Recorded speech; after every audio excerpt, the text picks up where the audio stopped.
Hello and welcome back to A History of the Forgotten Realms. I cannot express how difficult it is to ignore the chattering of our adventurers while I am trying to talk to you all, but I refuse to mute them because I want to know what they're talking about. They're currently begging for my attention, which is interesting. This hasn't happened before. Maybe if I continue talking to you, it will intensify. We'll find out. Welcome back, guys, to season 3 of A History of the Forgotten Realms. We are in the battle for Gauntlgrim. I'm really excited. If you didn't catch the season finale for season 2, Legacy of the Crystal Shard, or the part 2 of that finale that turned into the premiere of this season, the battle for Gauntlgrim, he's hitting the lizard button. He's hitting the lizard button, and I cannot focus. He's hitting the lizard button. Uh, they're over on our YouTube. As for housekeeping tonight, I don't have anything too major. We've got some cool stuff coming down the road that I can't share yet, but I can say that we have new programming happening. We just dropped volume 3 of the library missives over on the Patreon, which gets you behind the scenes looks, extra information about the characters, the campaigns, the setting, as well as an additional about hour-long episode of the podcast every couple of weeks, where we talk shop, current events, and dig a little bit deeper on topics that we may have just kind of only grazed the surface on in the Thieves Guild. On top of that, have we launched anything else? We have a P.O. box. Oh my god, we have a P.O. box. That's weird. You can find us everywhere at bio.link/ATK of opportunity, and that gets weirder and weirder every time I say that because I can see how many times you guys click the link in the bio, and that number is getting a little wild. Other than that, I think there's only one thing I wanted to talk about before we get into tonight, and that is that Tony Weaver Jr., author of Weirdo and one of Tupac's kids, is running what's called Nerds for Literacy. It's a charity wherein they're trying to raise over $30,000 to help bring books to schools and educational establishments that have had their funding really grossly cut, or have been affected by staffing cuts. So I reached out and they provided me with some facts that I'm going to read to you in hopes that you guys will spare a little money if you have it, or at least share awareness to help get these kids some books. Sound good? Okay. 35% of the schools in the US now don't have librarians. There are more than enough people. Hang on, I'm gonna turn it on so you can hear the adventurers because Megan just what? And yeah. That's 35% of schools in the US don't have librarians. We have more people with library sciences degrees than we need to fill these positions. They are not funded to have those librarians. The national organization that gives public libraries funding has had all of their staff, 100% of their staff, put on leave. Important free initiatives like PBS Kids and the Ready to Learn program are dealing with major cuts or being outright shut down. Yep. And children's reading levels are the lowest they've ever been. Without access to books, a lot of them aren't going to catch up. So what we're asking is to help get these kids books in their hands, because the other thing that we're seeing is that kids, teenagers, and young adults are at more of a lack for emotional support and regulation than they have ever been in history. They don't have books and narrative stories to dive into and relate to help build that self-confidence. So we want to put books like Weirdo into their hands. Here's how it's going to work. The question is, who would win in a fight? Every nerd in America or the youth literacy crisis? And I'm pretty sure if you're watching this show as a narrative device and a storytelling venue, you can probably answer that question for yourself. How it's going to work is kind members of the nerd community are going to make a monetary donation or share awareness about the fund. At the end of the campaign, a reading list of books will be selected by a combination of donors, literacy education specialists, and the kids. The books are going to be purchased in bulk from independent bookstores with all the receipts made public online for the sake of accountability. And the purchased books are going to be distributed to kids in under-resourced schools across the country. Tony Weaver Jr. is going to personally travel to each school where a donation is placed and make sure that the books are delivered and distributed. I love that. Yeah, it's super, super awesome. It's okay if you can't donate. That's not what I'm asking. But I am asking if you know someone that cares about literacy rates and sharing stories with kids and young adults and teenagers, like I care about sharing stories with all of you, then go to nerdsforliteracy.com and help spread awareness for the project.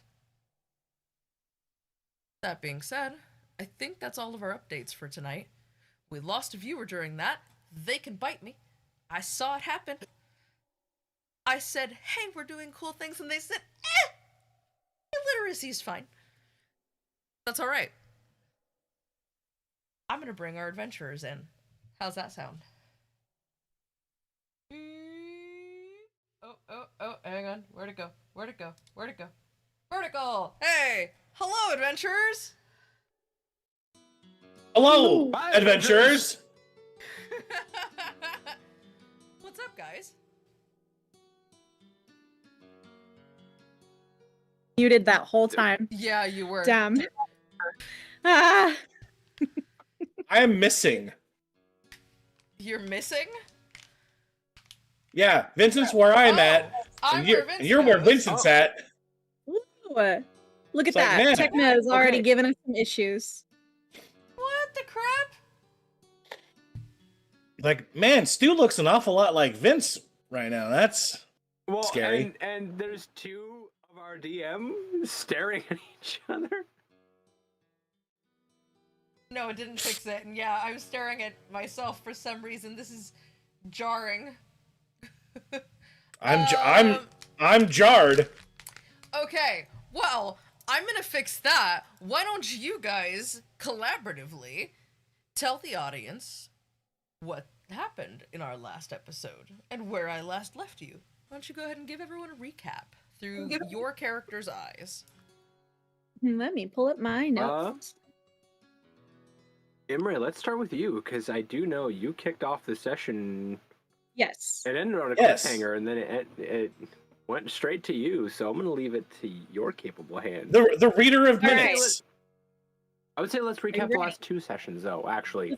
Yeah. Thinking about there it. was a lot that I wrote down, and a lot of it does not make sense. So, obsidian mirror thrown into room, glowing hands, statues come to life, big fight.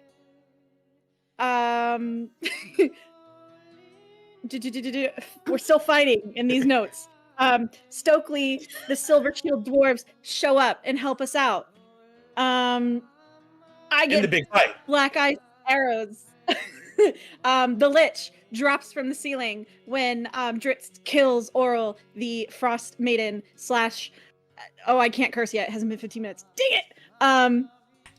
Dritz also kills the Lich because big badass monster hunter. Woo! Well, you already we have a swore new anyway, name. and we're at 14 minutes, so I think you're okay if you say the Oh, frost I bitch. did? When? You just said badass. That's a swear word? According to you. That is- According to you, too. Yeah, yes, ass is a swear word. Wow, that's. Learn I something know, new it's every- ass. Total ass. According to our AI overlords. Wow. Yeah. All right, good to know. I'll have to add that to the list of words I'm not allowed to use for. What else? We have a new name. We are now the champions of the keep. Imre took a rhyme gem, and also heard some more gods in her head. An armored barbarian enters her mind with bloody steed.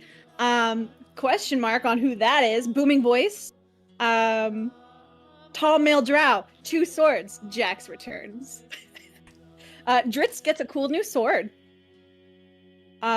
Says, "Do you hear the Underdark?" And then a horde of like goblins and a drow on a dragon show up. Scary. We are sprinting. We are running. Tell me why We are I going heard back Gary, into, not scary. Me too. I heard Gary Drow. the elf. Named Gary. God bless Gary. Gary! Gary the dragon. Gary. Yeah, we run back into the mountain. The rhyme gem explodes or gets crushed by the strength of this god. A dark wooden staff appears. It is the staff that we've been looking for, but like, did I remember that? Did not. We get everybody in the mountain and we leave. Oh, it's called the Black Staff. That's what it's called. We end up back at the keep. There's people at our table. Who are they? I don't know. The champions. Brunner Battlehammer. Someone named Katie. Trying to remember all these names. Oh, and then Imre feels legs tap tippity tapping in her mind, and it's a bad feeling. And that's all I wrote. Thank you for coming to my TED Talk. You look so.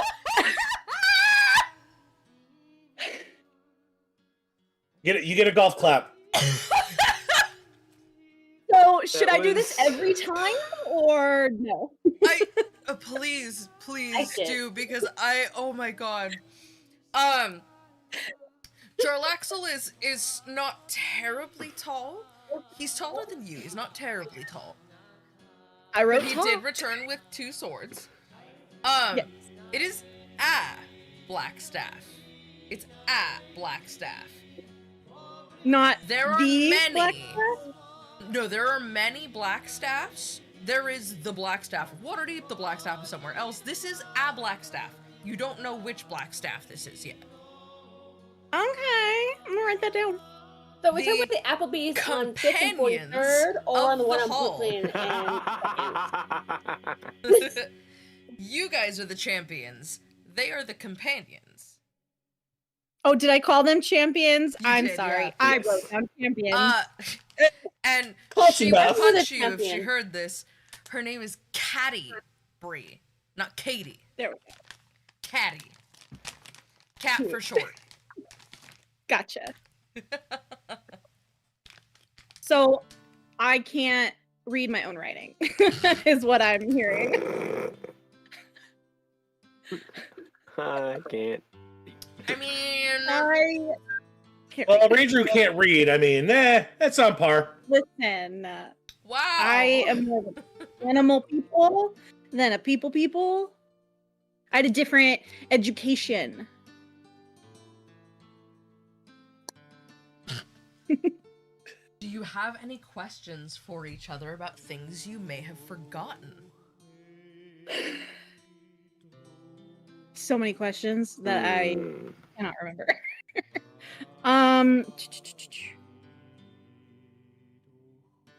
No, I can't think of anything. Yeah, I think she covered it pretty well. You know, Well, The- listen, this is only from Imre's point of view. I don't write down unless I think it's important about your characters. I don't write down what you guys are going through. So, what are some things about you guys that you did or knew or something? yeah, fun story. I wrote down a whole page and a half of notes, and then my notepad, exploded. So all my notes from last session. You said Are you all- know, as if we know. I don't know. Is this a physical notepad? Is it a digital Wait, notepad? did you actually I do take actually notes? have questions. Did Yeah, you I have- actually explode it? Yeah, so I have my notepad that I keep open in a side pane, and apparently I did not save my notes. Ah, there you Wonk. go. You know, I'm a Stu, bassist. What do I'm you not want gonna from lie to me? you. I thought you didn't take notes. honestly, if I'm gonna tell you how bad my notes are, thrown into water, ice no longer be something. Something whimsical, snowflakes, bright sun, back in glacier. That is what I thought have. Megan's were stream of consciousness. That is some stream of consciousness right there. That is some. And then Wow. after that, Emery has Black Staff of Waterdeep. Okay, Water. so we both have that. That's good. Order. That's good. That's where I he didn't know there ended was last an- session. I didn't know there was 2 Wow, hours in that's a water. cohesive sentence. That's a shocker. So basically, viewers and or listeners, if you're not actually watching this, if you want to know what actually happened or whose notes are more accurate, go watch the last episode. Yeah. But Yeah. for part 2, for Battle of Gauntlgrim, don't watch the live, watch the VOD. I edited it so you don't have to suffer. Oh, that's right. We We had had a some lot technical of difficulties. really bad Yes. technical. Yeah. It wouldn't be a stream without good old Techna. Techna said, "I am the only lich. Don't you dare." But it Glitch, did allow glitch. me the opportunity to make a really funny, like, kind of please hold technical difficulties screen for the VOD, so Technical I'm tea. not mad at it. Was. Technical teas. Technical tea. Alright. Crit Oh, Crafter, we're getting ready to Crafter! get 29 already. already. Let's go. Oh shit, you guys! Hi, welcome to everyone that's coming in because they're gonna hear me here. Howdy. Hi, My friends. goodness. Hi. Shit, I guess. Alexa, take me to Baldur's Gate. We should start. Yeah. You just missed all the There we go. notes. Awesome. Hey. Hey, we're in Baldur's Gate. Okay, hello, everyone. Welcome. Hello. Oh my god, welcome. I'm guessing your stream went well. I did pop in a little bit before stream, and I heard someone say, "Did we just piss off our DM?" It's like, you have to ask. I love hearing You that out did. of context. I love hearing that out of context. Okay. You all, having had a quite large day, you guys have been having quite a lot of long days as of late. You kind of took some time to process. Most of you took your dinner to bed. A couple of you had showers and baths. And as you awake in the morning, it all feels almost like a dream. But Doc, you in particular, as you arise this morning, you notice something interesting. You awake in your jammies, wearing the glove. A power glove. My glove of power. Now, what could that be doing there? It's really weird. I normally don't sleep with this thing on. It's really weird. You know, maybe take it off and make sure and not have a good chafe going on. Ah!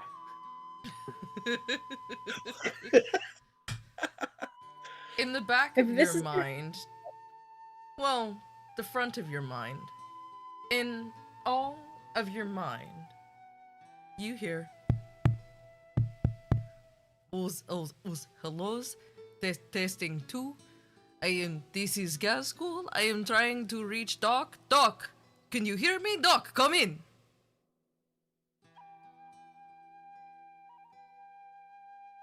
Doc puts his hands up against his ears like, hello? Oh, it is working. Doc, hellos, can you hear me?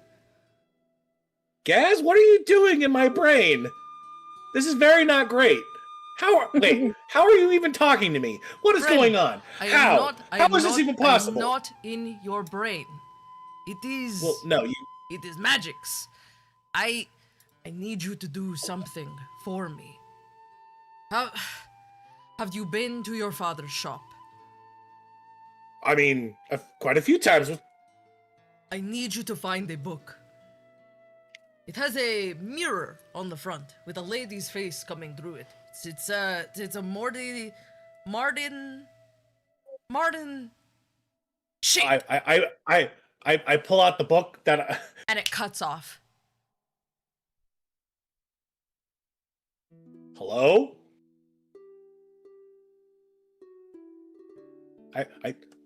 I tap the side. Hello? Maybe it's like tuning in. I don't think this. Hello, Gaz? Yeah, big green purplish orc. What are you doing? Where'd you go? Why is my life getting more and more crazy by the week? He says to himself, alone in his room. I pull out the book because I'm pretty sure I had the book from last time. You do. Like, what he needs this book for? And I open the book up and kind of just start perusing through the book. Kind of going chapter by chapter and just, light morning reading, The joy of extra-dimensional spaces. As you read through the book in a voice I haven't done in a couple of weeks, you find information about portals, their uses, extra-dimensional rooms, and Morden Canaan's magnificent mansion. A building that sounds, so you perceive it, much like the building in which you stand. I wonder what secrets the keep and its keepers may unlock. So the keepers from the keep are keeping something? Oh, that was rhetorical. That was rhetorical, yeah. As far as you know, you can't commune directly with the narrator. So it doesn't mean you shouldn't try. Also, I forgot to show you guys, I got a new shirt! Hang on. Nice. Them things are thangin'. Boobs! No, I don't care. It is what it is. Only ask All right. bra. it was more how you're just like how you had to position yourself to show off the shirt. Well, what did you want me to... Now you can't read it.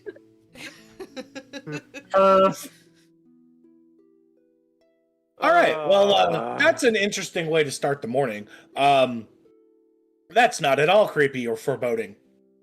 No, not even a little. No, Almost not like at you all. I kind of just... experiencing a disquieting metamorphosis. Is this haunted room actually stretching? Or is it your Yes. imagination?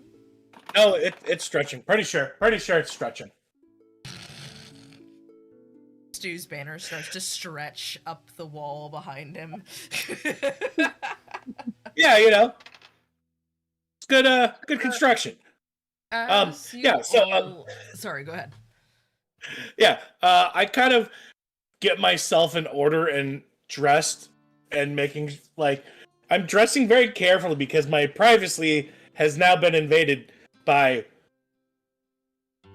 two things now. So I'm just like, why is there a goddamn orc in my brain pan? This is not great.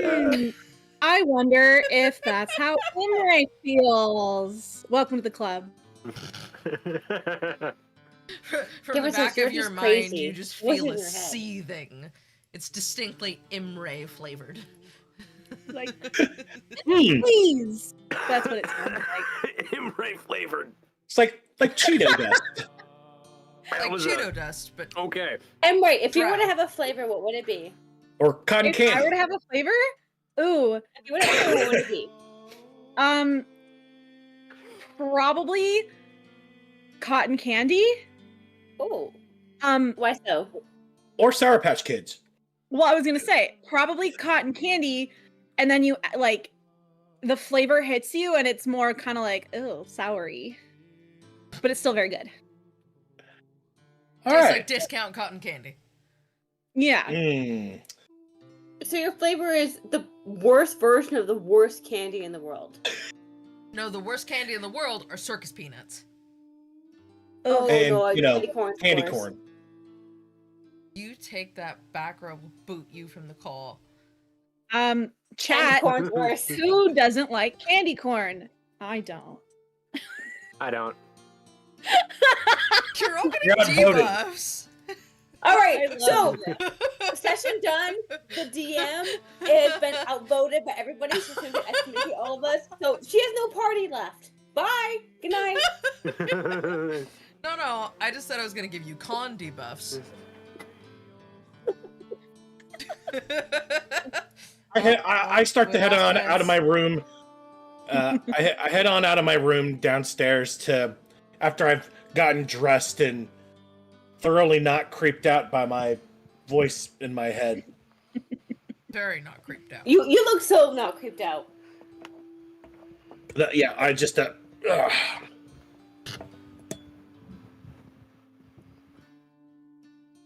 Hey, bud. Do those still have the peel on the lenses?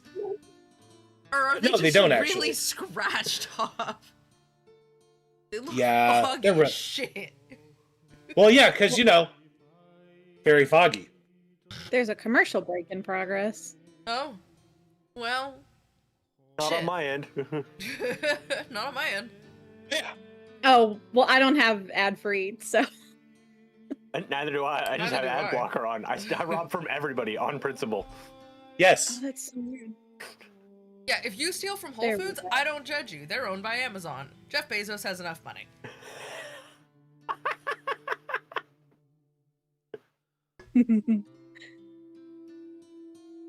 Are you gonna come back to the table?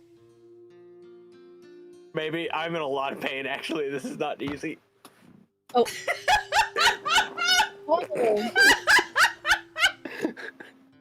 Just an I look elbow. away. Put a marker on that. I look Just an away. elbow is So, just an elbow now. 10 seconds. And you're not, you're under your table. The artwork for Vince this session is just his Deeply elbow. Happy.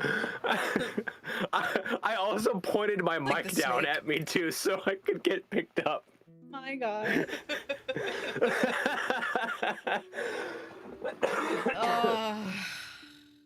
Oh. We're particularly on brand this evening. This is great.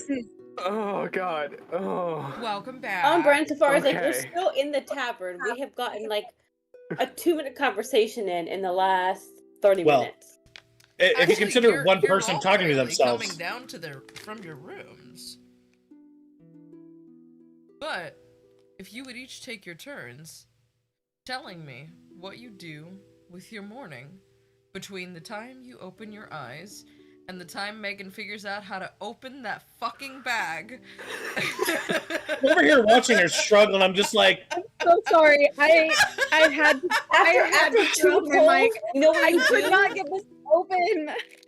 I'm like, huh? Find the It's almost like stabby, you a go knife stabby, would work a stabby. little bit better. Like, Why do you have an X-Acto at your... You know what? No, I'm... Back on track. No, 'cause Back on I track. know I don't need to know about the X-Acto. No, those are good. No, the But you know Exacto, what? because he does his mini building there. Okay, the here, Exactos I have are for a cutting out better product promo for you. the sprue. Oh, they're not very sour. That's really depressing. Hold on. I'm not done with the promo. This is gonna end with Kelly cutting off fingers or something. Yeah, probably. What is Or really cutting a really important document. Hey, don't eat that. That was your driver's license renewal, right? Oh God, Logan!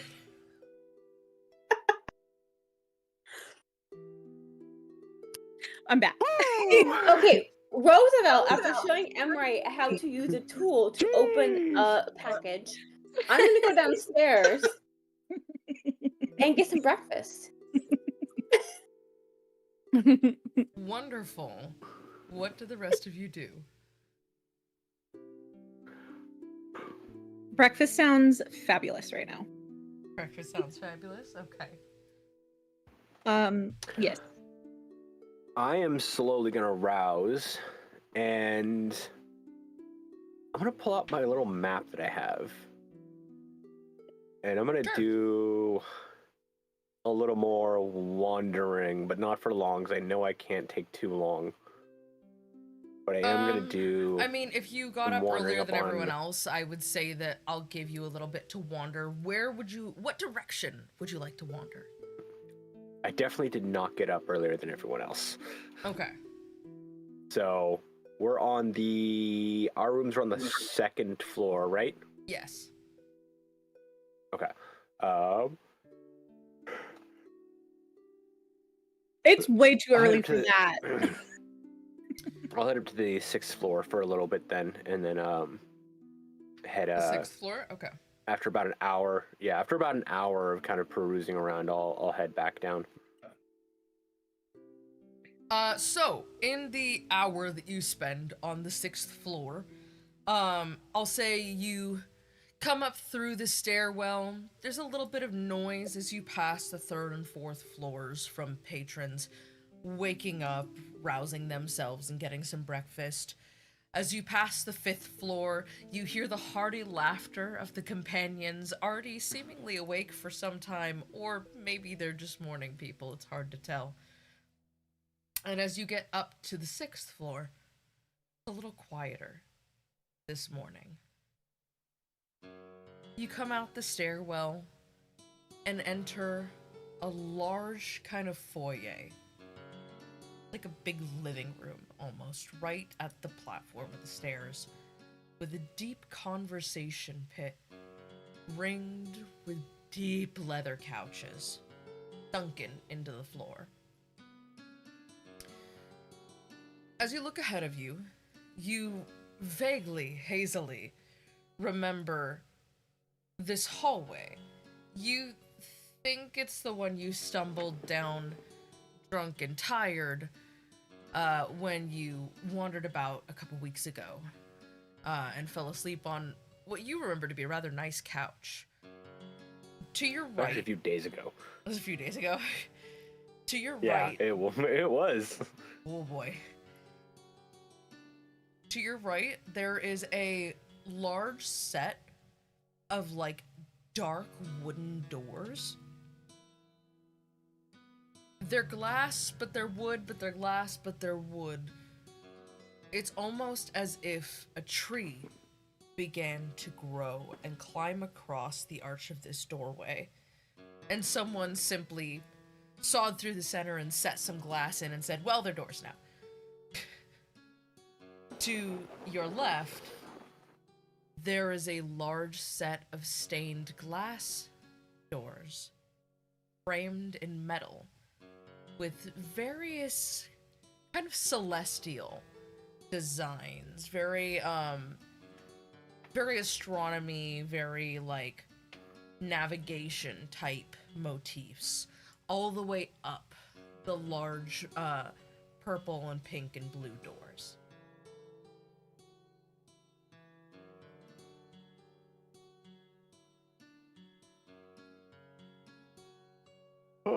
Get that yawn in now. Excuse me. I'm going to I'll leave. Yeah, you know what? I'm gonna head through those doors. Which doors? The one that seems to be cut through through the tree that was growing. You said Yeah. someone looks like yeah. As you go to open the doors, they offer little resistance. But as you walk through, you feel something vaguely magical. Almost as if something is keeping track of who has entered through these doors. And it opens to a large office, deeply and richly furnished. Well, actually, I'm going to let you describe it, because this is the study of Drizzt Darkglass. I'm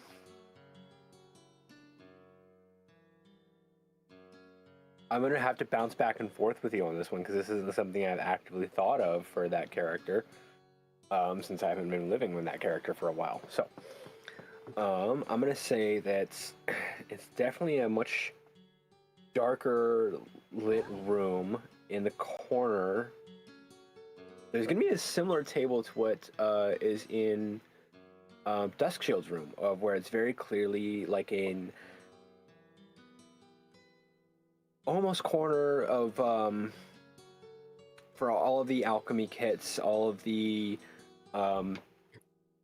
poisoner's kits, the thieves' tools, all of everything for disguise kits and things like that. It's all of his basically thieving equipment. Okay. And anything he might need to make any kind of poisons, tinctures, anything of that nature.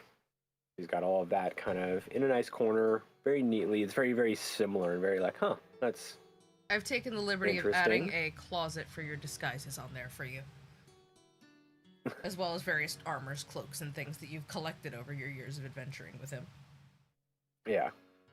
I'm going to say that I'm going to assume that Jarlaxle has a lot better range of disguises other than I have this one ridiculous disguise that works way too well for some reason. Oh, yes. When you Duskshield open the closet, it's almost a large armoire. You see Harper's outfits. You see a display box full of different pins. Crown's Guard, the Watch, the Flaming Fist, the Harpers. All different myriad of pins. Some you recognize and some you don't. Flank these rows. There are cloaks in many different colors, at least 12 pairs of boots, and several hats, one of which looks a little familiar, and you kind of wonder why he has it. It's a large buccaneer's hat with a curl on one side and an enormous purple plume. But it is slightly smaller than the one Jarlaxle Baenre possesses now.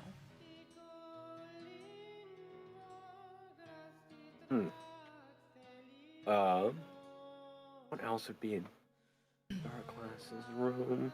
What kind of desk does Darkglass have?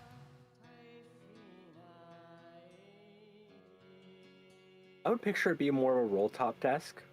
Okay. Something that could be, closed and locked up if needed. But because this is his own home too, he has that ability. But it's open. Nothing's locked up. He knows it's safe here. So, there's definitely a stack of architectural plans of the entirety of the keep, but none of them match. They're all different. Okay.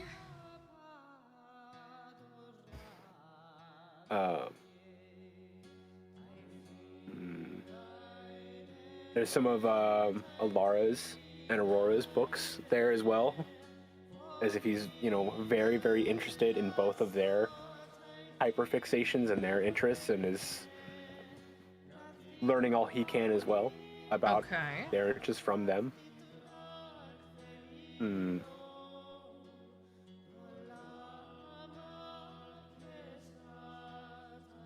Are there any secret compartments?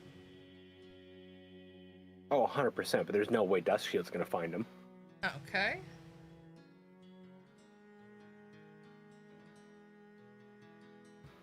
Just making some notes. You, Duskshield, at the back of the room, see an unassuming door. Not one that others are likely to see, as it's inset into the wood paneling of the wall.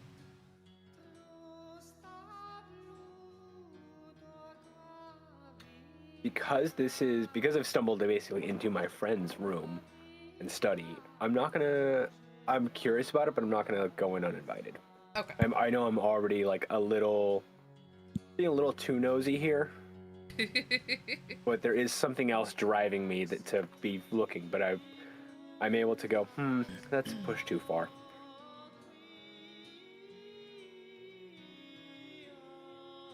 Okay, Duskshield, go ahead and roll investigation for me for this room. Okay. I won't tell you every secret, but I will tell you if what you're looking for is in here.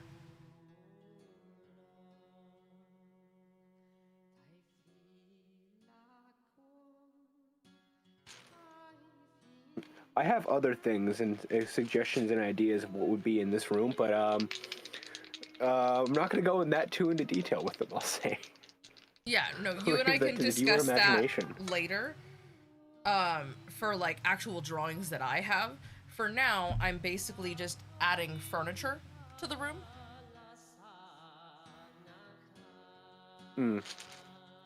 19 for investigation. 19. It is not in here. But it is a very cool Didn't think room. so. I will head on downstairs and see myself out. All right. Is there anyone who has not come to breakfast yet?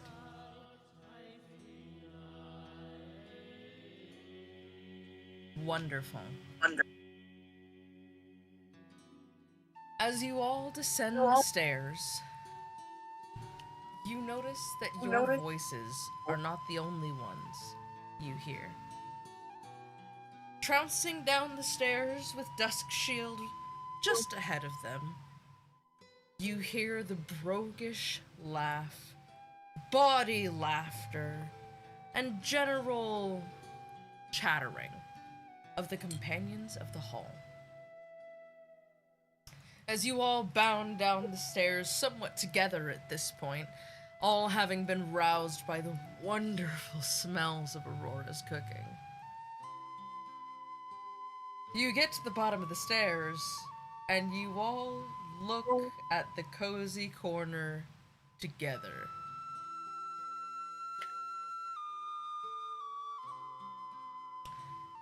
There are not enough seats. What do you do? There are 4 of you, and 5 of them, as well as, while you are sorting this out, as if he sensed a need to make a situation more about him, from the front door strolls in a very familiar gentleman.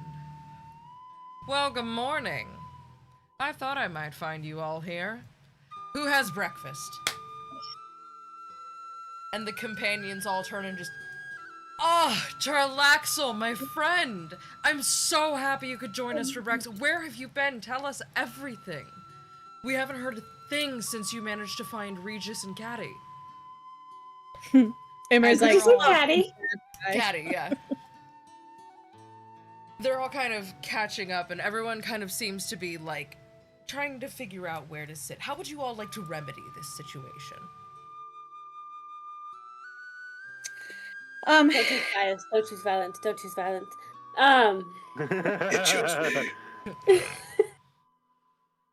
I am going to. Oh, actually, sorry, Kelly, you first. You look like you had something. I know what I'm gonna do, but you first. No, my only thought was I just don't want to be like, this is our spot. Get the fuck out. That's fair. well, you could. I could, but I'm why? I'm Especially annoying, since but at I'm the never end of the caring. day, Alara's just gonna be like, incorrect, my spot, all of you, fuck off. Is there another table? There are plenty of I'm tables. assuming It is a there's another keep table. after all. It is one of the largest pubs in any city most of you have been to. So maybe give them a dirty stare, as in like that's our spot, but then just settle on the table right within their eye shot. Just be petty about it. I was just be gonna. right about I'm petty. just gonna, like, sluttily laze myself into Drizzt and Caddy Bree's laps. Just nope. Emery is awkwardly standing at the end of the table, just. I don't know. Just trying don't to make this squeeze on in embarrassing. there.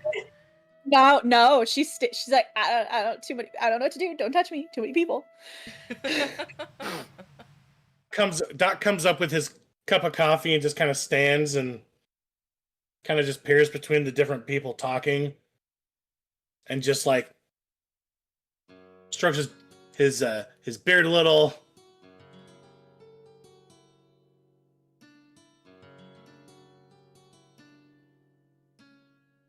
I said we just find another table and or a corner to stand into and discuss amongst ourselves. Jarlaxle kind of, like, swoops his way in next to you. Yes, no, entirely. I thoroughly agree. A party should be as divided as humanly possible. We should all sit at separate tables. In fact, how about we not make eye contact while we eat breakfast either? I can't stand the sight of any of you. But before climbing into the booth and also piling in with everyone. Great, that's the most sensical thing I've heard all this morning. Emre, as you sit down and you're like, oh, don't. Okay, I just. Listen, I imagine this as she's got one butt cheek off the table ready to bounce if someone even just accidentally nudges her. As you have one cheek off the side of the table, the barbarian pulls up a bench in lieu of all the chairs that are around the table. Oh, sorry, I had to crack my wrist. That felt really good. As does Hanger. There's now a square of benches around the table, but as he connects them all, he gets them kind of settled, and he sits, and he's kind of looking around, like, do we have enough room? Do we have enough room? And he goes, absolutely not. No. You're not sitting one ass cheek off the side of the table. Absolutely. Life is too short for you to be suffering. And he grabs you around your little waist, and he just kind of you over to the bench. No. There. You have a perfectly wonderful seat now. Oh, she's making like whale noise, like the oh. And all the guilt associated with someone doing a favor for you. Wolfgar finds this funny, as does Hanger, and both of them are just kind of chuckling at you, like, we're bigger than you, we're higher in the food chain, you get no choice. Really softly. Doc kind of giggles as he's Because sipping both his. of them. Hanger is almost 7 feet tall, Wolfgar is over 7 feet tall. Wolfgar is taller than Roosevelt. This is a human. He's taller than Roosevelt. So my Them boys are fed very well. my book talk brain just shut down. I was like, oh. You're not a mercy. The height difference. I was like, oh. Imre uncomfortable. Imre's just like, Megan. Oh. Hi. Also, Hi. don't do that again, but hi. I do declare, It's 10 o'clock. Oh. I've got the vapors. Wolfgar's just, don't worry, I do intend to buy you a drink, if Alara will let me pay for one, that is. I intend to supply you with a drink. Okay. It is but 8 a.m., sir. I mean, that's a perfectly good time for drinking. Hang Doc on. clearly not Alara, alcoholist. where are we right now? Well, where you're at, there's not particularly time. There's time, but there's not time. Listen, it's all relative, and I'm not gonna get into it. But they're in Icewind Dale, and it is 8 a.m. But in the Silver Marches, yeah, it's probably about lunchtime, which means you are probably overdue for a drink.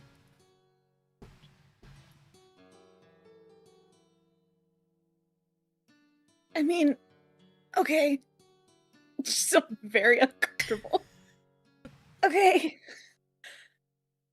As breakfast is brought to the table, and it's just kind of like platters on platters on platters on platters. Like, it's just Aurora and the other kitchen orcs are all just kind of bringing out, like, I know everyone's favorites, so I just thought I would bring out platters. I don't know who wants what this morning, so we just went with a really wide spread. Roosevelt, there is steak, and you're probably gonna have to fight the other boys for it. I think I made enough. If I didn't, just let me know. And, oh, Imre and Kat, there are pastries, and, Driz, there's, Trillimac pods, and plenty.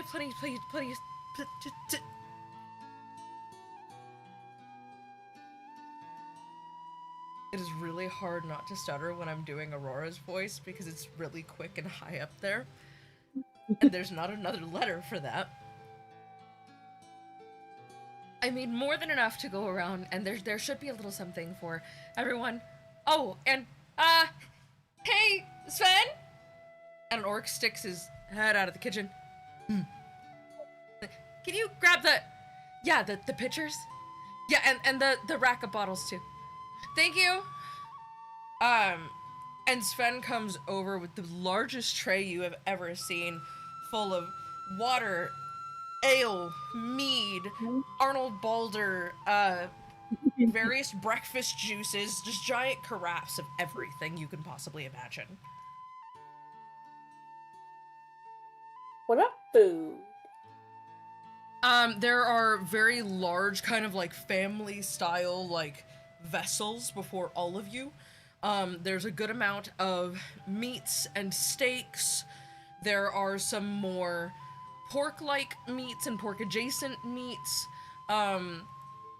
There is, like, roast vegetables. There is pastries, hot cakes. For Darkglass and Duerden. And Duskshield, you recognize these, but you can't say that you have much of a fondness for them. There's a big plate full of Trillimac pods, which are like Underdark Hot Pockets. Ooh. For the question about what is considered a pork adjacent? Pork adjacent is creatures that do not exist here in our realm, but do exist in the realms that would be considered more of a purple meat.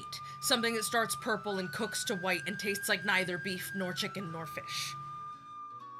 Got it. Okay. The basilisk, however, does taste like chicken.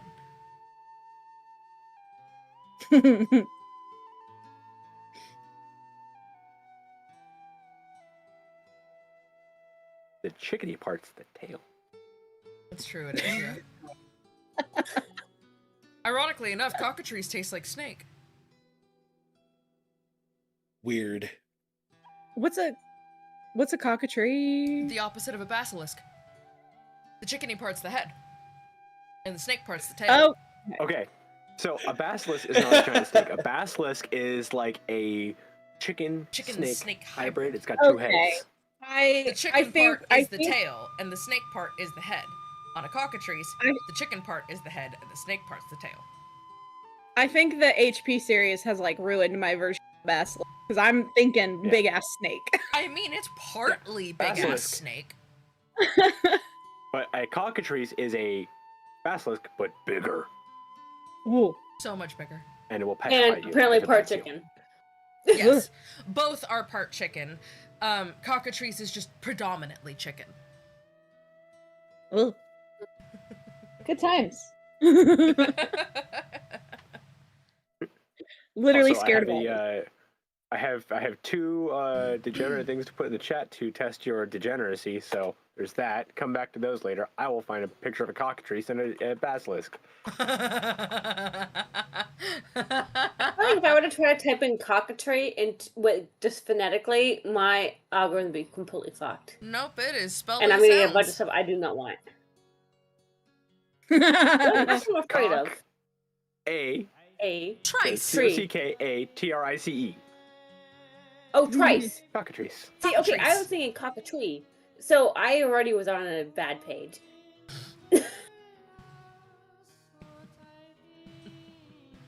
Sorry, I was just reading what you put in the chat.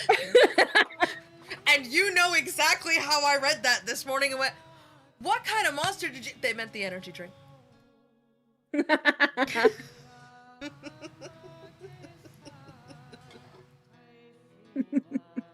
Oh, my mind went to the other direction. Mine went to... No, that's where ours Yep, went that- too. We only Yeah. arrived at the energy Yeah. drink halfway through the sentence.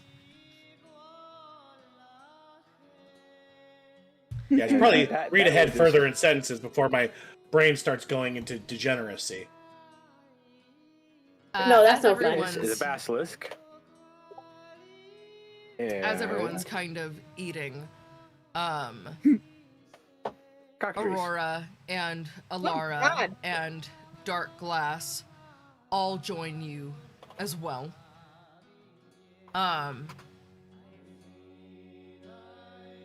Do you have any questions? Is there any information? Does anyone want to make any checks right now before conversations begin happening?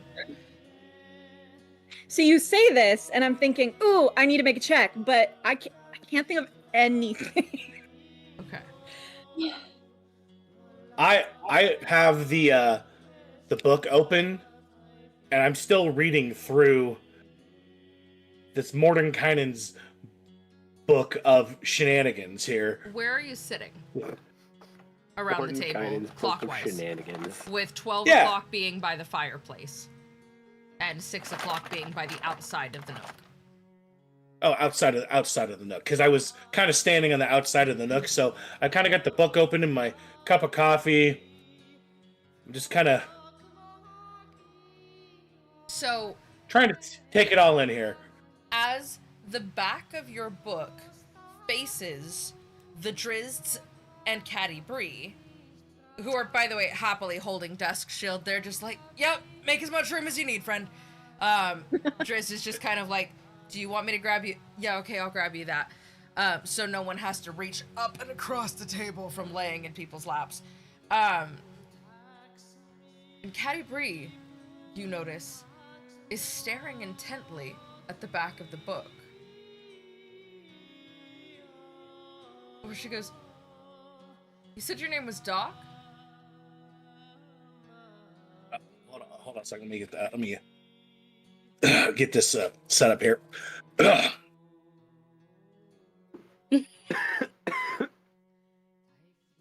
Yes, Why is Stu always ready with props? that's me. Why is Stu always ready with props? Oh my god. Yes, my dear. How can I help you today? What's up, Anon? Say, Doc, how'd you come about that book? Oh, we found it upstairs in this room. Or wait, did I find it in the room or was it in my You found it in the murder basement. murder Not basement? murder Oh, yeah.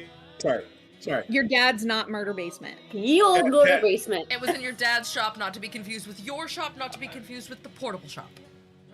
Ah, yes. Well, you see, funny story, young lady. I was searching She my laughs when residence. you say young, a little bit more heartily than you expect. So I was searching my home of my. I think he's deceased. I can't be too sure at this point because things are crazy around here right now. So found a hidden basement in my home, and my dad's secret shop that he was working on. Yeah, I think that's about right. And found all these different books, and this was one of them. And yeah, kind of going through it now because there are things amiss here that I can't quite explain. And this book seems to have some answers to it. That's interesting. Have you ever Oh, been this is to fascinating. Long Saddle? I'm sorry. What was that? She asks you more broguishly. Have you ever been to Long Saddle? I can't remember. I can't say that I have. I'm pretty sure I would remember a place with that kind of name. You be giving me ideas. You ought to be keeping that book close. We're out for needing it. You can see, much like Alara, the gears are turning. Caddy Bree has an idea.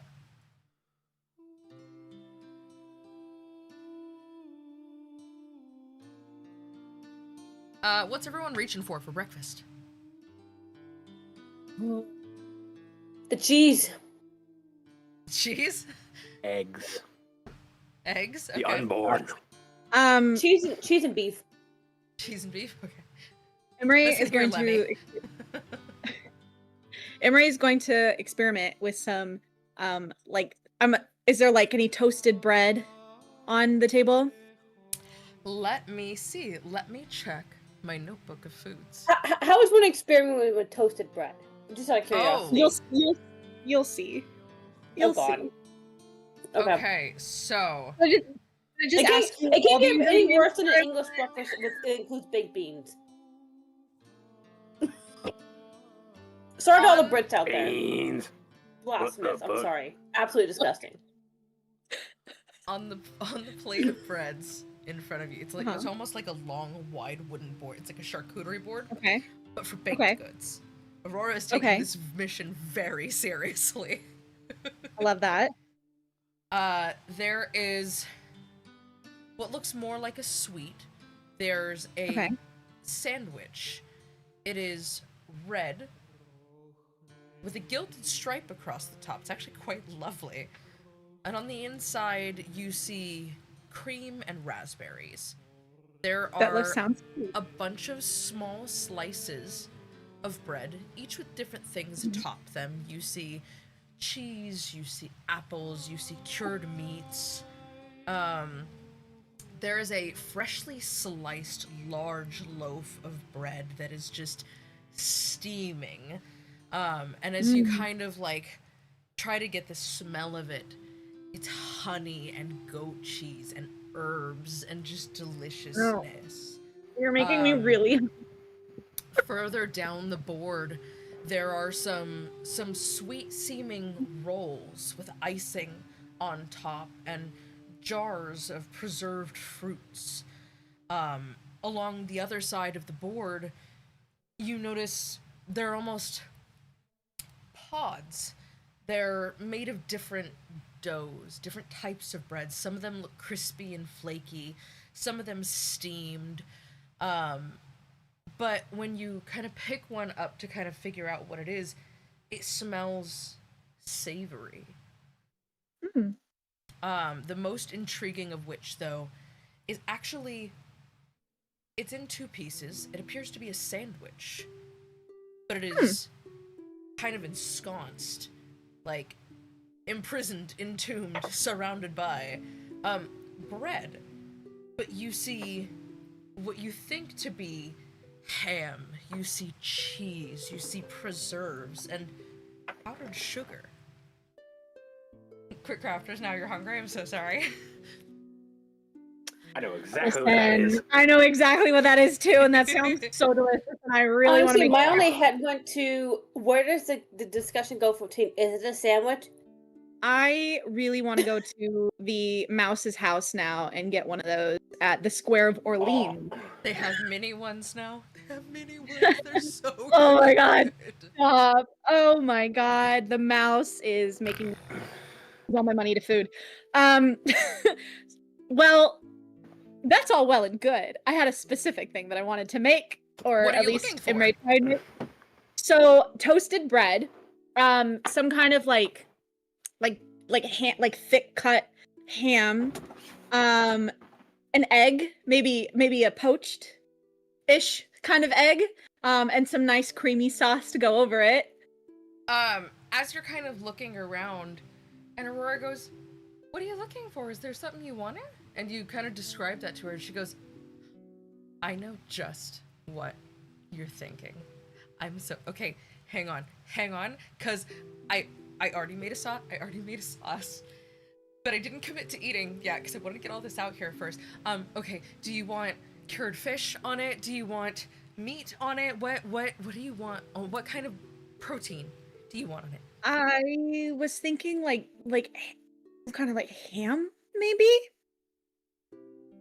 She runs back to the kitchen, and she comes out with a plate of 3 different ones. So 6 kind of biscuits, crispy on the outside with nooks and crannies and dips on the inside to catch the sauce. One has a thinly sliced cured meat. The other has pork, less of a shank and more of a slice. And the third has a cured fish on top. Interesting. And Okay. if you guys have any suggestions for what the Realms version of this dish would be called, An feel eggs free. ball durian. Fucking damn it. You're right. I mean, Bad. You're right. Eggs Balderan. I am just gonna see myself out. I love Why it. am I Serve it up with them salivating at Balder the Like, word? Palmers. Egg Benedict, like, you know, chili relleno type of thing. Like, yeah. I love it. I like eggs Oh. Balderate. I love eggs Benedict so much. Eggs Balderan. No, it's not Balderan, it's Baldurian. Oh, Oh, eggs so Baldurian. sorry. Sorry. Eggs Baldurian. Yes. It's pronounced Baldurian, not Baldurian. It's Balderan. Baldurian, not Baldurian. God damn it. RDM makes wonderful pictures. I try. I'm so hungry. I Your mean, DM paints lovely pictures, and the rest of us paint abhorrent ones In crayon. for everything else. I can't say We- overtly just- what I'm planning, but just know that these pictures that are making you salivate will eventually come home to roost, which is why there are certain things on our throne at the moment. Interesting. We should actually do like a D&D Stop cooking. talking I'm gonna now. put it out there right now. It's Oh, Oh, Stu's in trouble. anyway. I I'm don't gonna put know it out these there right things. now. It's not a sex thing. No. Okay, good. Definitely Why not. We're going not that there? kind of channel. Why try? To be considered a sex thing. Inadvertently flagged. No. We already have That's the the warning on. innocent one. Oh. Look, The warning's we on, you just brought can't up be how triggered. there were two giant men and your book talk prank got triggered, as well Oh, as God. how the monster fucking sucks and I'm tired of turning it into a personality trait, and how everyone read that wrong. Yes, I had to put it out there. Or did that, we hey, read it right? Maybe the Almost there are died. things on our throne and things I'm writing down needs to be specified if it's not a sex thing. On a side note, let's loop around back to what does everyone think about my outfit? I didn't ask about your outfit. I Still know, at that's why I'm breakfast, trying to get the correct? conversation rolling. Alright, so we're all still at breakfast. Yes. Dritz did his own like side quest. We're all still Yes, back he's back here. at the table now. Okay. I've been sluttily lazing across Driz to Erden and Caddy Bree's lap. Because they're taking up my seat, so I'm going to make it their problem. Which is hilarious, by the way, because how tall is Dusk Shield? 6 foot flat. Jeez. Duerden is 5'2", and Caddy Bree's about 5'6". So I know. he's not just laying across their laps. Darkglass has now also gotten in on this, as has Alara, who is sitting next to Caddy Bree, and everyone's just like, yeah, okay, plate, no, napkin, get that. No, I'm not giving you more food unless you take the fucking napkin. Like it's now a battle for breakfast. They're in my seat. I'm going to make it their problem. Bruner Solus sits was already in the existing, corner. so- Big tankard of ale that you're not entirely sure where he got. It's frosty. It's in a mug that you don't entirely recognize, but he's got it. He's just kind of chowing down on breakfast. He's deep in thought. And he looks at you, Roosevelt. Boy. Tell me more about that hammer. What have ye got? I nae seen a creature the likes of ye before, but that's some fine dwarven smithing, and I'd know it when I sees it. Which are you more interested in? Myself or the hammer? I. And he keeps eating, seemingly indicating both. We can talk about me later, but for the hammer. It is made of black ice. Or made in part of black ice. It helped us defeat As you the say ice the bit. word black ice, you watch Duerden and Jarlaxle both kind of go like the hyenas in The Lion King. Oh, say it again. Yeah, someone just said Mufasa, and they both went, "Ugh." Oh. ¿Qué pasa? Oh.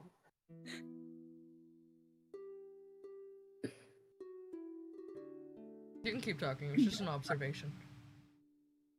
Oh. I mean, that's really all I have to say. It was procured, made of black ice. It helped defeat the Ice Maiden. Would it And her happen to minions. be from the forge of one Stokely Silverstream? I believe so. Yes. And where is the rat bastard gone that he thinks he can miss out on breakfast with me? Son of a motherless goat owes me that much. Can't come and say good morning to his king after 100 years. Well, he is his own man. What is Doc doing? I think he's asking for more of whatever he's drinking unspecifiedly. I'm like asking for a refill from somewhere. Someone. Anyone? Refill? Alara looks Please? at you and just goes, buddy, we're all at the table. You got legs. Smash it on the floor. Another! Do not do that. I like this cup. This is my cup. But also, depending on what you're drinking, it's probably in a carafe in the middle of the table. You can just refill it yourself. Oh, I'm just used to being that guy to have. Yeah, okay. Never mind. I'll just go get it myself. Trudge along over to the kitchen. Okay, what are you asking for? Oh, I'm just pouring now a beer into my coffee cup. From the kitchen? Back behind the bar. I go behind the bar. Just pouring my own. Okay, my I own was gonna beverages. say, buddy, that's a pasta arm. You just got hot water. Pasta water. Starch. We like starch.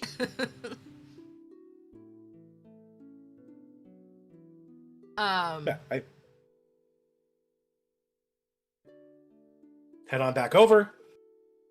So, I think that it should go without saying, but I would like to say so anyway. I understand that I am asking no small thing of all of you.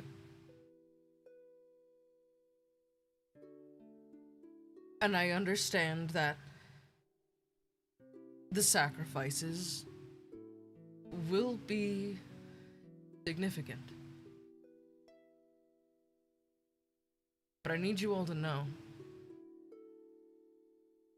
that you are and will forever be, for this, a friend of Mythril Hall and a friend of the Delzoon Dwarves. Should there be any questions, of course I'm happy to answer them. I'm happy to facilitate that. And Imre, I'm sure Jarlaxle has already broached the subject that this might be an uncomfortable journey for you. And Dusk Shield, I don't know if your father, or his father, or any of their fathers have ever taken you to the Underdark, where your family came from so long ago. But I promise you, you are strong enough to face what should await you. House Zorlaren has taken over Gauntlegrim. They have defiled it, turned it into a temple to the Spider Queen, Loth. They have perverted its perfection, and thusly the seat of dwarven power, disrespecting the dwarven gods themselves. But I understand if that is not what you were worried about. You remain, much as Jarlaxle, despite his title and despite my own surname, we remain houseless. And I will not put you in a situation where harm should come to you from the houses of Menzo Baronzon.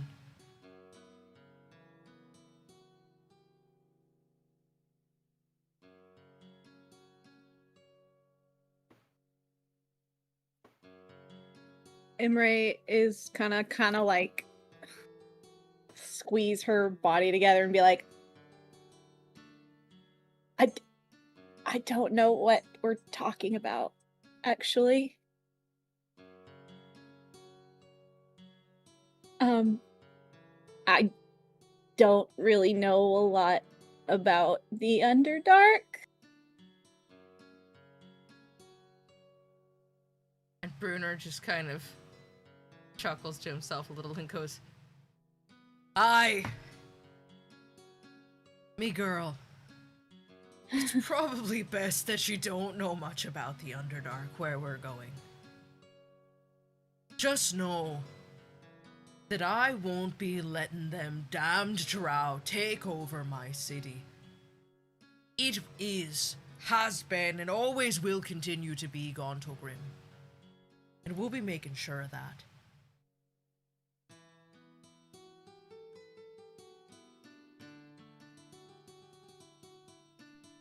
He kind of waits to see if anyone says anything. He goes, "Besides, I'm sure the elf is overreacting. What can't we do together?"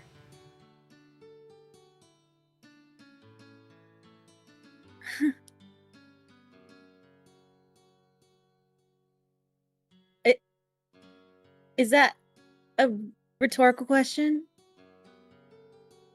He, "Aye, me girl. You nae need to worry that much. You're gonna be Okay. fine." Wolfgar, kind of sensing that you're freaking out a little bit, just like kind of puts a hand around your shoulder, like just kind of gives it a little like rub on the shoulder and a little squeeze, like, "Hey, you're okay. It's kind of always like this."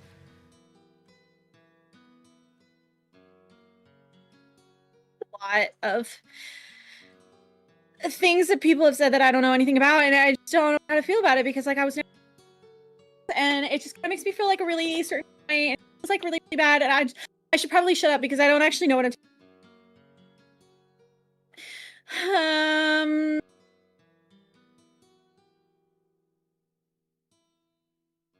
Your anxiety got so bad that I didn't hear the last part of the sentence. I'm so sorry. She Thank you. God, I'm not the only one. that was it. Her anxiety is like word vomit. And then she Gotcha. said, the last thing she said was, "I don't really know what's going on, so just stop talking now." Regis laughs. The halfling. He, from the other side of Wolfgar, looks up at you. The only person at this table that's actually shorter than you are, if I remember correctly. Probably. Because Brunner's large for a dwarf. He just looks over you. "It's okay. I also, for a long time, didn't feel like I was really part of the companions. So the second time around, I told myself I'd fix it. That I'd save them for once. So, it's okay. It doesn't matter if we're small or if we're scared or if we feel that we're not part of this. If you're here, you're one of us. And I trust you. You're gonna be fine. You have more fighting skills than me. Hell, it took me 150 years to learn about alchemy, so I think you're a little ahead of the curve. And he kind of tips his beret at you and gives you a little wink of like, it's alright. She's just like, yeah, okay. And like shrinks back kind of into her seat. Eating her eggs Baldurian. Would it make anyone feel better if I suggested a little shopping trip? Let's say I outfit you like real mercenaries. Would you feel better then? Phyr'eyl? Maybe with a little bit of drow armor? She looks down at her faded leathers and she's like, is this not okay? Wolfgar laughs, pretending to dust off your armor as he and Regis give each other a knowing look of, anything that comes out of the desert of Kalimshan is generally not in the best of shape. And well, me and my friends here, we know it when we see it. We've all been there. So unless you're sporting Onkeg hide armor that we don't know you're packing, I'd suggest you take a little favor from the man. He certainly owes us all one at this point. Okay. I guess I could do with a change.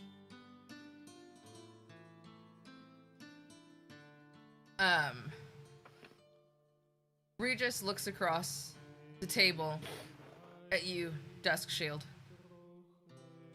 and goes, "Hey, other elf." And all three of you just kind of, And then Duarden goes, "Oh, other elf, not me."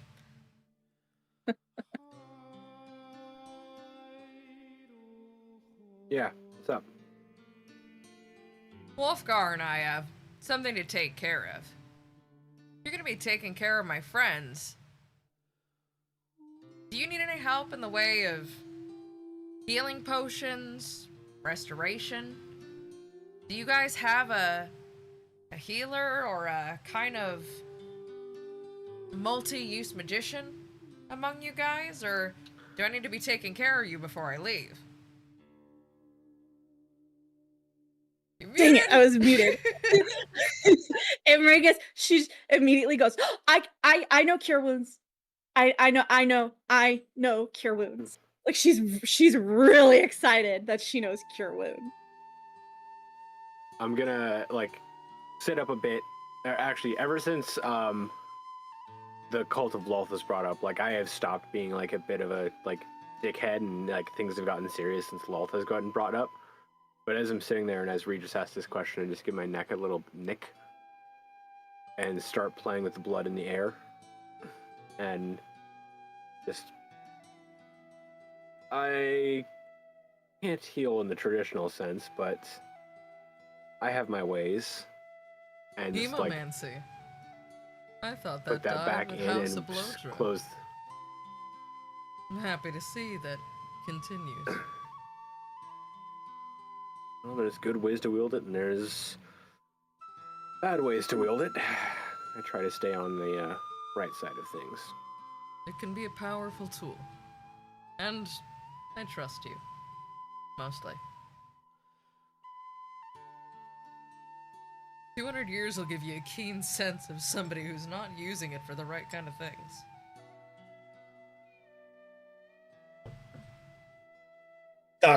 Doc chimes up. I'm pretty proficient in the healing ways. I tend to double as the party's wounds fixer, if you will.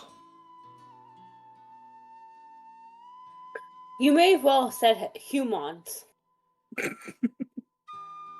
Hello, fellow kids. Hello, fellow. Hello, how do you do, fellow healers? Hello, Also fellow definitely adventurers. have mending. but I don't think it's more useful than anything than stitches or cloth. I can patch a He hole. can close your wound, but it's gonna keep bleeding internally. Skin is just fabric. It'll coagulate Yeah, soon enough. I actually picture Doc not having like cure wounds, but it's like this syringe filled with some unknown liquid, and he's like, "We're good. We got this." Like, It's "Are you really medicines. using that needle? That's gonna go What, did you RFK on this. clean that? Yeah, I swirled it around the vodka that was over here. That's sterile, right? Yikes. Ha! Got my Laura's just like, PhD. That's not what that's for. That's not what that's for. Doc got his doctorate from the I'm same gonna take place my as Dr. doctoral Nick in from The law. Simpsons. As everyone Hi, finishes everybody. up their breakfast, and you all keep conversing, helping everyone get the dishes back to the kitchen and kind of resituating the nook. Do you leave the benches there? For now. Are you asking us if we leave the benches where the tavern did not have them set, and like we don't reset the tables that we pushed together? I mean, if you're talking about it in a real-world social construct kind of way, as opposed to this is a place that you live, and your landlord has explicitly told you to make yourselves at home to the point of actually giving you rooms with your names on the doors just to make sure you know that it's yours, as well as a key for your own privacy, it kind of sounds like you're being dicks. But under the context that this is also your home, and Alara was one of the people who helped move the benches, it would stand moving to the tables back. reason that it would be okay to leave them, and it would almost be a gesture of good faith and welcoming to the companions. I'm torn. Yeah, I'd say leave them. Yeah. Mhm. Why did this turn into a Reddit post in my fucking head? Like, because I can see both sides. Because Am I I the wanted them asshole? back where we left them, but at the same time, like, okay, I'm It's gonna like leave shopping this cart like, etiquette. Popular vote. It would be okay. Moving them would be like if you have someone staying in your guest room, but every morning you take all of their shit out of it. That's a great way Like, to put that. no, Thank that's- you. Yeah. Okay, in that case, don't move them. What are you all kind of doing right now? What are you all helping with or trying to, like, gather up for the day? Well, I'm taking my dishes to the counter because I'm just a courteous fella. That's it. I just my is dishes, something we do. everyone else's. You know what? I'll actually say in character too. You start to put the benches back, and I'm like, no. We can leave those here. Those are fine. But as you start clearing dishes, I'm like, yes, we will clear our own dishes though. Yes, we will we start do helping that. clean up our. Doc is just still fully immersed in this book, just kind of like trying to absorb the knowledge of these pages like a sponge. Whereas I've lived here for like 30 odd years. Doc is known here. Imre's been here for about what 3-ish years now. Roosevelt's the new one. We're like, no, that's fine. You don't need to do that, but we do still do this. Like I'm helping. Like they're still learning how to exist in this space as their new home, effectively. Be courteous in your own home. Okay. As your DM, is there anything you guys need to do? Anyone you need to speak to? Or anything you need to acquire before you go out on this quest with the potential of not being able to access the keep at many junctures along your journey? Confirm that we rested a full night, therefore we're up You to our did, full yes. hit points. Okay. Imre. Oh, go ahead, Vince. I need to run upstairs and grab.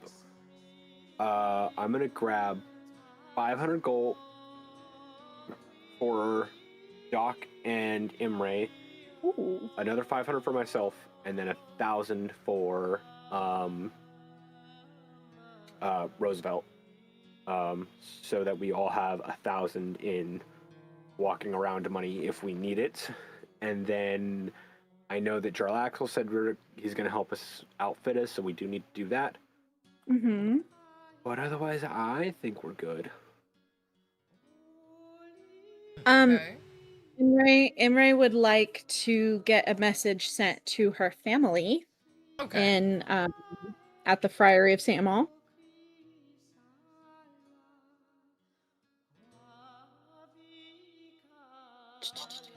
Oh no, I can't find it. I had something written down and now I can't find it. Oh no, I don't think it got saved. Don't worry about it. If you can't find it, you can write it up again because I Okay. won't have a response for you until next week anyway. Right. Because I do Oh, actually personally sit down and like consider what it is No. your family's been doing. Oh, I was so prepared too. I don't know where it is. It's not in my folder. Damn. Okay, I'm gonna have to rewrite it. So I will get that to you as soon as I rewrite that.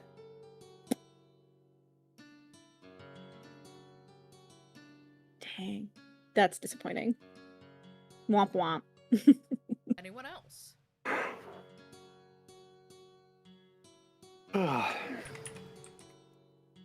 I think I'm pretty good on the equipment, cash, and accoutrement front. I just typed it forgotten realms. Forgotten realms. Realms. Realms. Sorry, Ed. All right. Make a note to write my note. Okay. Make a note to write notes. Got it. Solid. More notes for notes. Seriously though, it happens.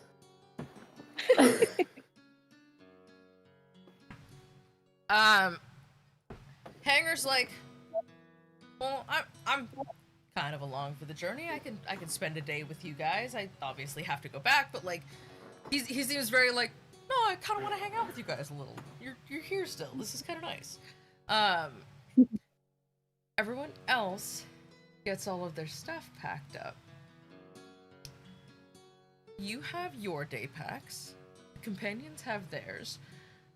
Jarlaxle does not have a pack with him. He's just kind of, I don't know, I think he's one of those guys that always like is like, someone else carry my things, or he just puts it on immediately at the store is kind of the vibe you get.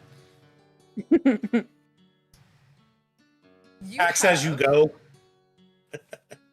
You have 2 new party members in tow. Elara and Darkglass are going with you. Oh. And as everyone's kind of getting ready, and Jarlaxle's like, okay, does everyone have that thing? He's just very much, he's mothering. Mother is mothering. And he goes, and when he does, a sparkling portal opens behind him. And I need you to picture this as like, the sound gets closer and closer of the beating of hooves until the beating of hooves is also accompanied by and the snorting of a large boar. Oh no. Oh boy. It's that guy. Joins the party. It's the Firebore guy. And behind Athrogate, someone new. A dwarf. Sorry, this deserves cinema. Through the portal, a dwarven woman with long, fiery hair, tied back in a ponytail, wielding a massive hammer. Also comes laughing and chortling through the portal, dead sprint into the keep. You do not recognize her. This is Amber Gristle O'Mole of the Adbar O'Moles. She too has a touch of fire about her. And behind her, a slender man, an elven-seeming mage. His robes well adorned in golden roses, simple yet delicately elegant. His features are soft, and as he comes through the portal, you hear the companions begin to shout for their old friends. You hear Ambergris, you hear Athrogate, and then you hear a name that you mistake for a sneeze.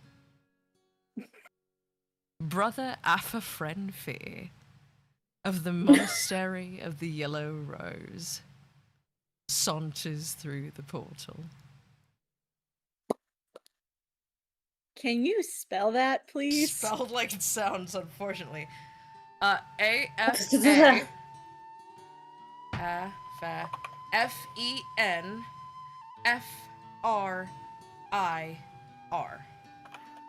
Oh my god, there's too many F's in that. Afafrenfir. If you sneeze loudly enough, he will acknowledge it. And Amber. A-F-A-F-R-E-N-F-E-R-E. Oh, F-E-R-E, thank you. Yeah. Amber spelled like it sounds. R-E-N. Gristle, like the gristle of meat. And O'Mall, O-M-A-U-L. A very proper dwarven last name. I thought it was apostrophe, not It is, you're right. dash. You're right. I'm just tired. Captain? Captain? I'm having an apostrophe. Having an apostrophe. Also, quick side note, my boss said that Hook was not that good of a movie, and I almost quit on the spot.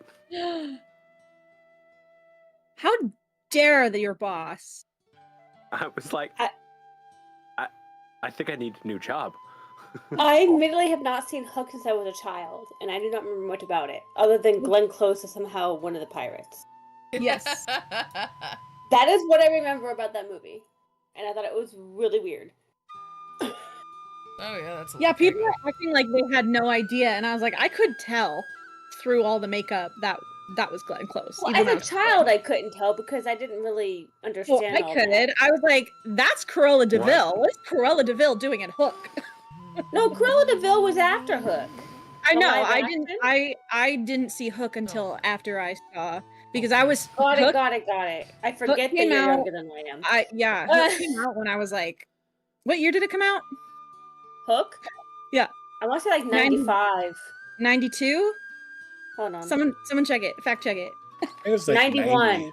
Oh yeah, it came out in 91. I wasn't born. 3. I was 3. I definitely saw that before I saw Cruella de Vil. I was -2. Jesus. Yeah. I specifically remember seeing that movie when I was living in Canada at the time. What? Oh. What? I did not know that was Glenn Close and Hook. You're kidding. No, this is news to me. This is wild news to me right now. Wow. That's wild to me. I both need That's wild the to heating you. pad, but if I remove the heat, like I'm too warm. So if I remove the heating pad, I'll be cold and in pain. Not the boo box. Not the boo box. It's that guy.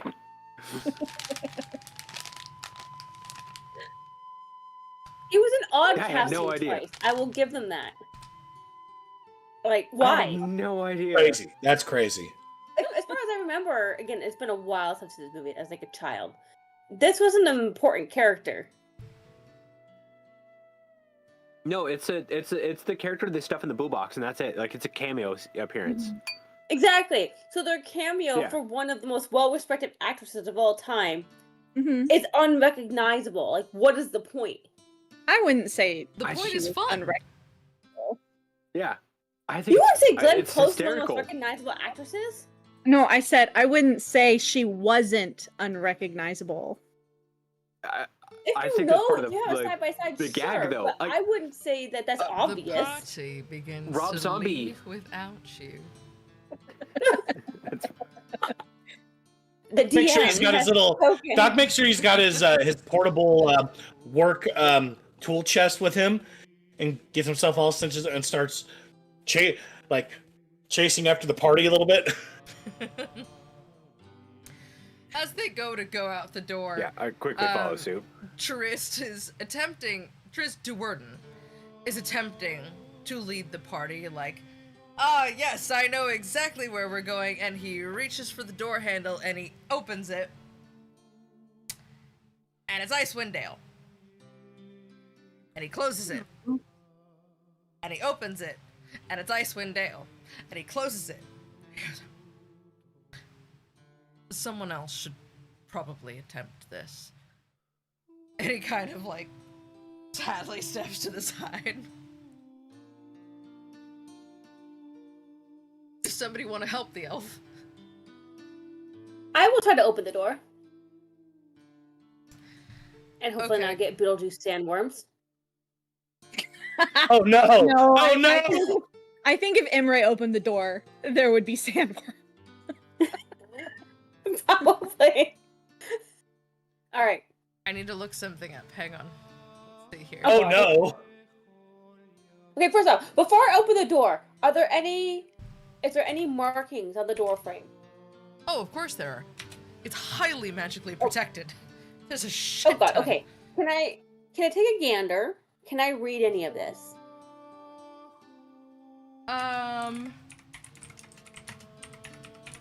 Roll for academia.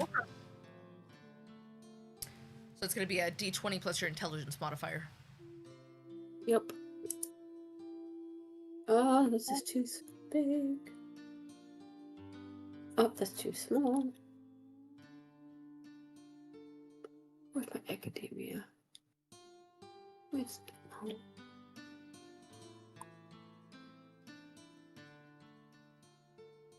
Where is my academia? I would thought it would be in wisdom. It's not written on there. It's your custom stat, remember? It's just a D20 plus your intelligence modifier. And proficiency.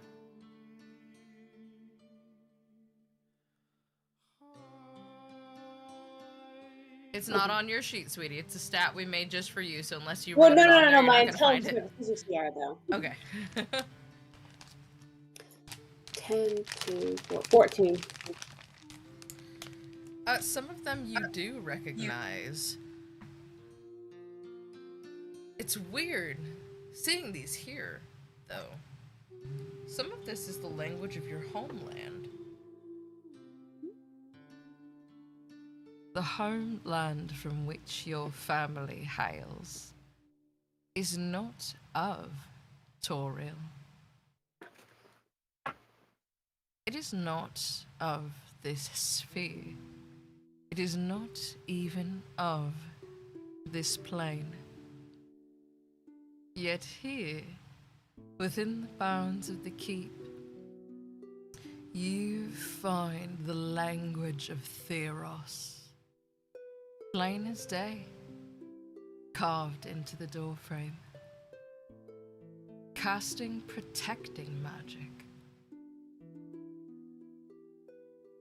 You've never seen another Leonin that you weren't related to.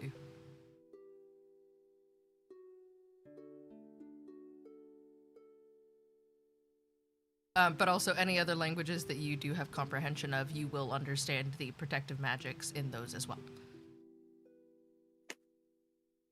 But it doesn't say anything different. It just tells me more or less the same thing. It doesn't necessarily say something, you just recognize it as protection magic.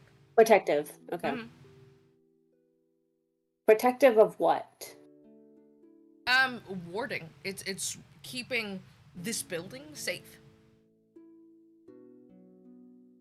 Okay. And So if we right. go through that, though, it's no longer protected coming back in. Yes, it is. I don't have time Okay. to. I don't. It's not that I don't have time to explain it. I mean, I don't have time to explain it. It's a lot. But you, Roosevelt, have a basic understanding that these spells are of a persistent nature. This doorway always has been and will remain without significant trouble from the forces of evil. Protected. Okay. But Imre, I want you to roll nature with advantage for me. Ooh. While you were all Okey-doke. kind of watching Roosevelt do their thing. All right.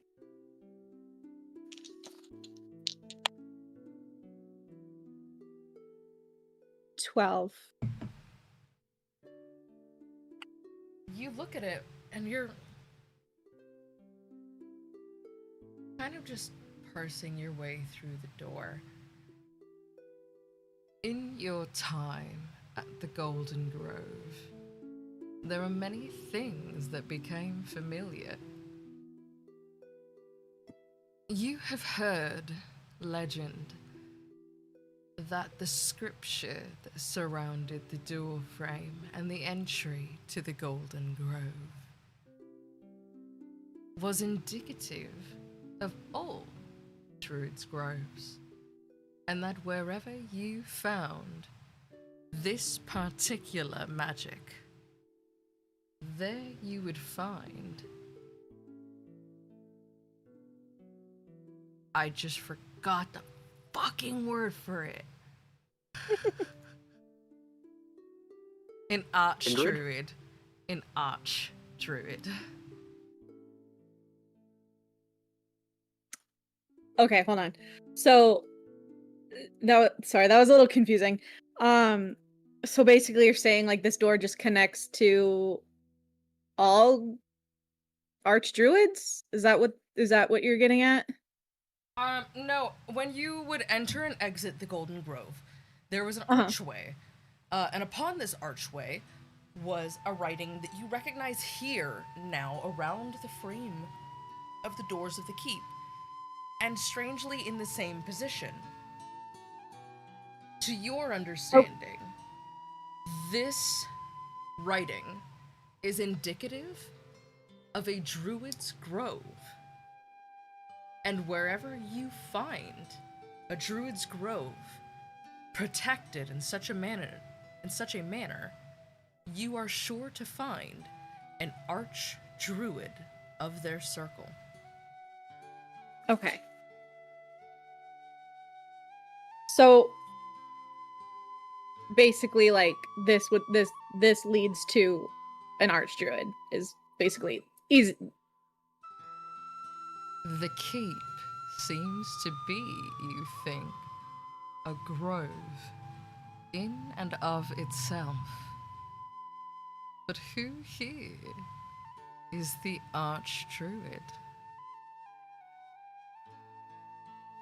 Oh, is it Alara? Yeah.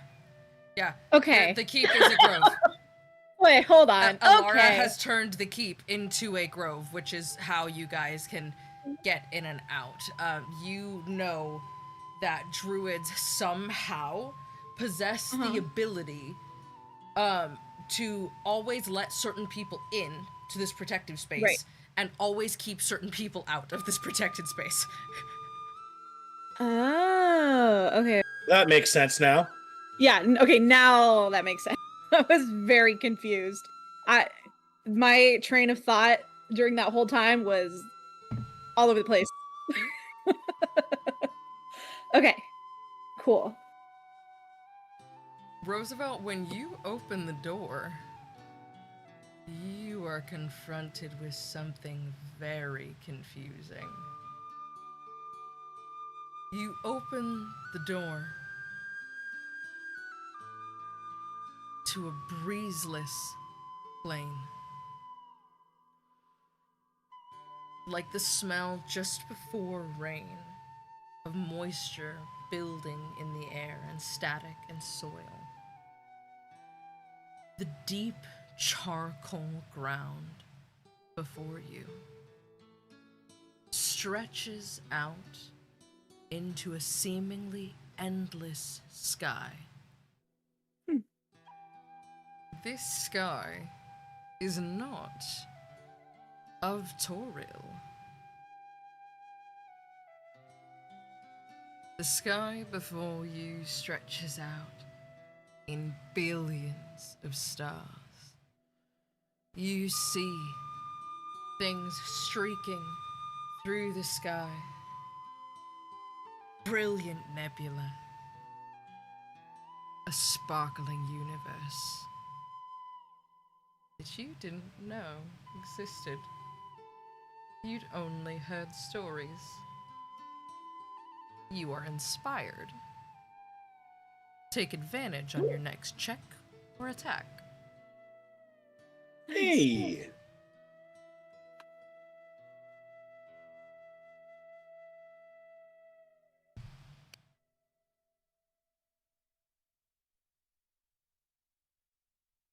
I think I broke Kelly.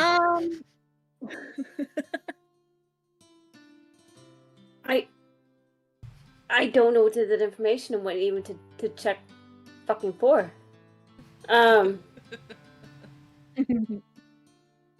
Maybe the words you're looking for is bewildered.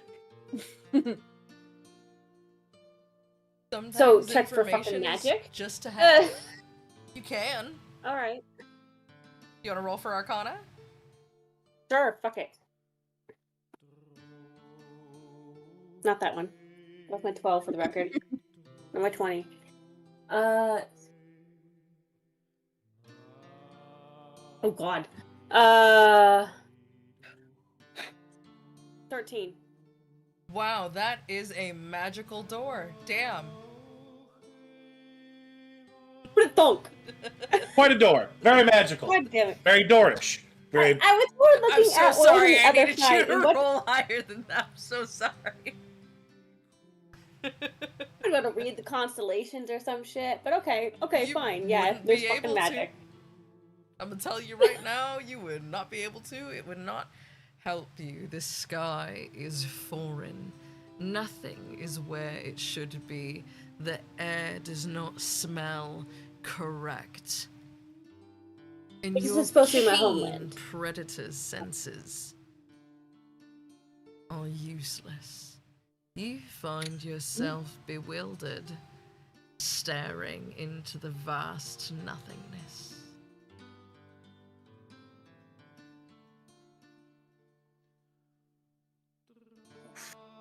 That's unsettling. Yeah, ain't it?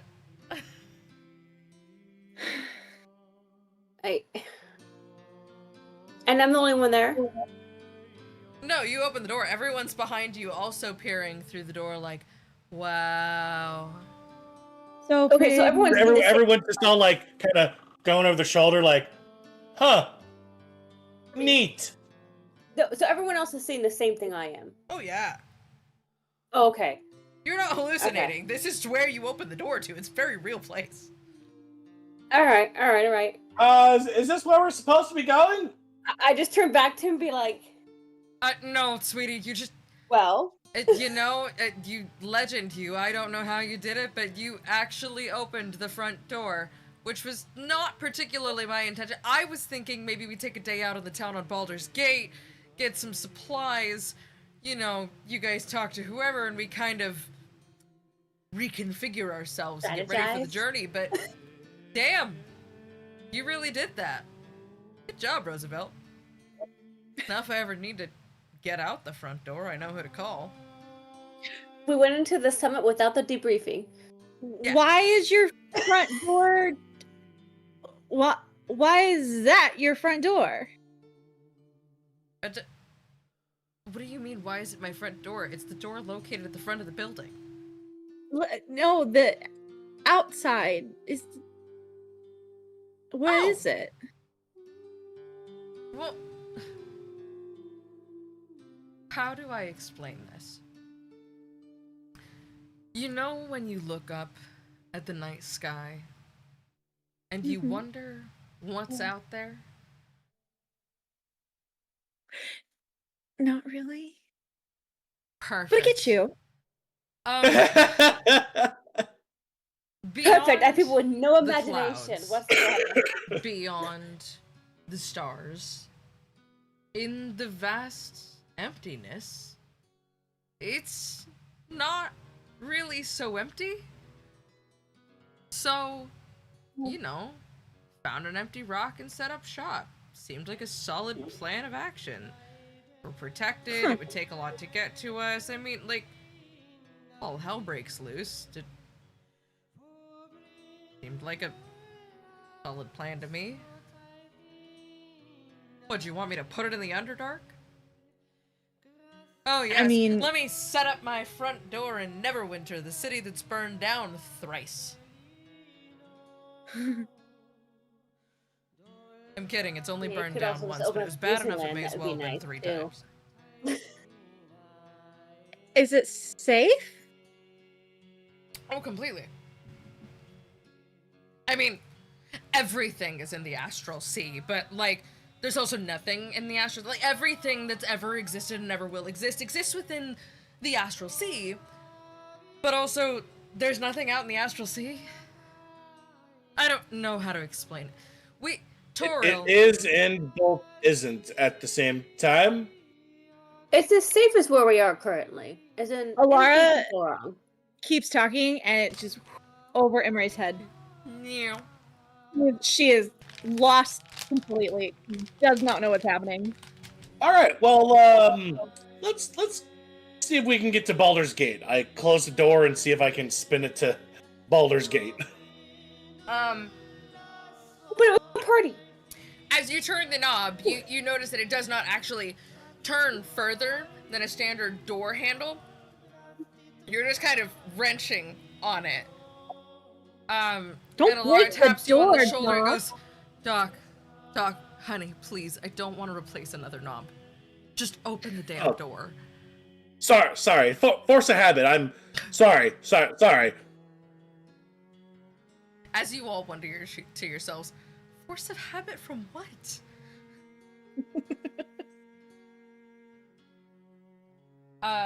As you open the front door, Baldur's Gate, gloomy as ever with a light drizzle, stands before you. The That's a sight I haven't seen in a minute. Grey Harbor comes wafting through the front doors, along with the sounds of the market and all of the people. Truly does feel as though it's been weeks since you've been here, when really you have been through so much in the last week of your lives that for all it matters, it could be an eternity.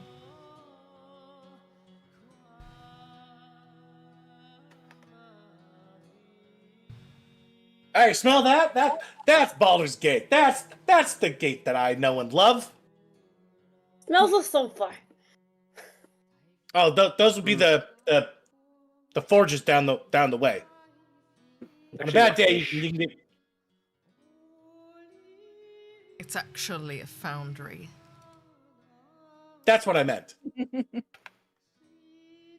get more of the fish smell, really. Shellfish, a lot. The smell of thick salt air and salmon rotting in the light drizzle.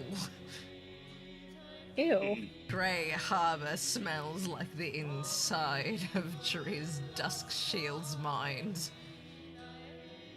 Fetid and rotting. Ugh. He's not even distracted. They're still should still probably putting clean on up the in there, my lipstick man. really well.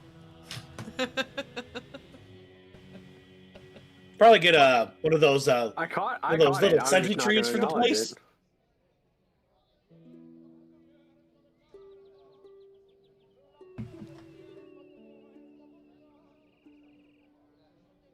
As you all file your way out the door, Pegger and Wolfgar walk up next to you. And both of them are like, no, give me your pack. No, we're shopping. Come on, give me the pack.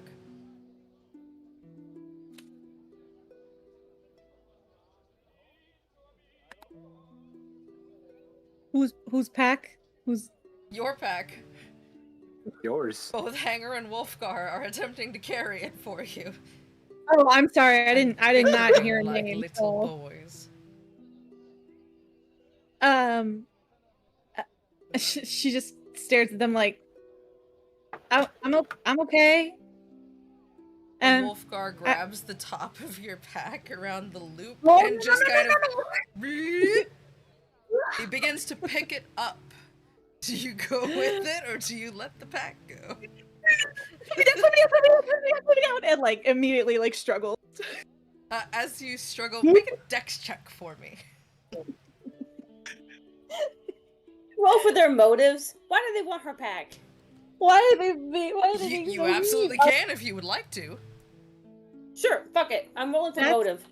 That's a Insight. natural. Insight. Insight motive. You said that's a Oh natural no. one. no! That Oh one. no! You start to struggle and you...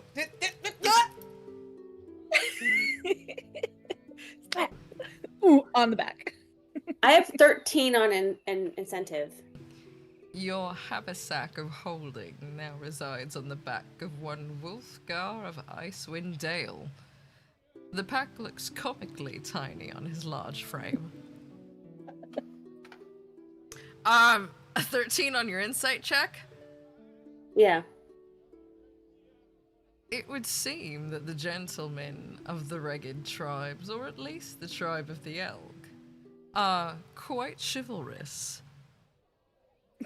They're rather helpful. That's very nice. I'm still sus, but okay. Oh, no. I mean, Maybe okay, if for no Roosevelt reason this whole side. time, my 7-foot ass could have been holding her pack, and I didn't. So now I feel slighted and like an asshole. Wow. Next time, maybe you should ask first. I'm just projecting. Let me project. Wolfgar and Hanger try to hide their egos and see you looking hurting and slighted by their actions, but neither can hide their grins apparent to at least you. They think they're better than you. Oh no. Is there a roll for calm? Is there a roll to calm yourself? No, I think it's called taking a few deep breaths.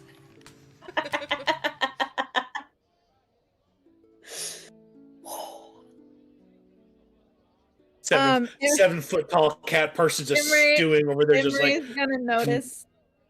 Imre is going to notice Roosevelt like bristling, and she's very gently pat his arm. You're like, it's okay. Next time. Why the poofy tail? Why the poofy tail? Next time. Roosevelt has a ridge up his back. Like And a poof tail.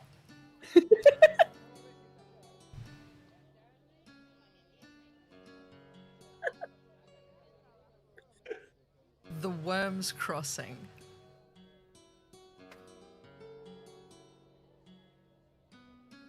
Wait. Don't worry about it. Don't worry about it. I don't like that place. It's not a place. Which is why I had to say it in the anemia tiger voice.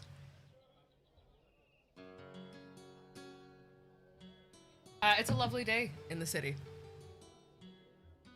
The streets are rather peaceful.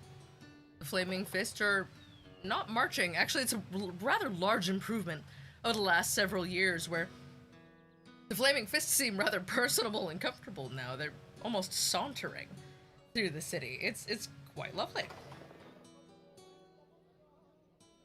Flaming fist. Oh my god.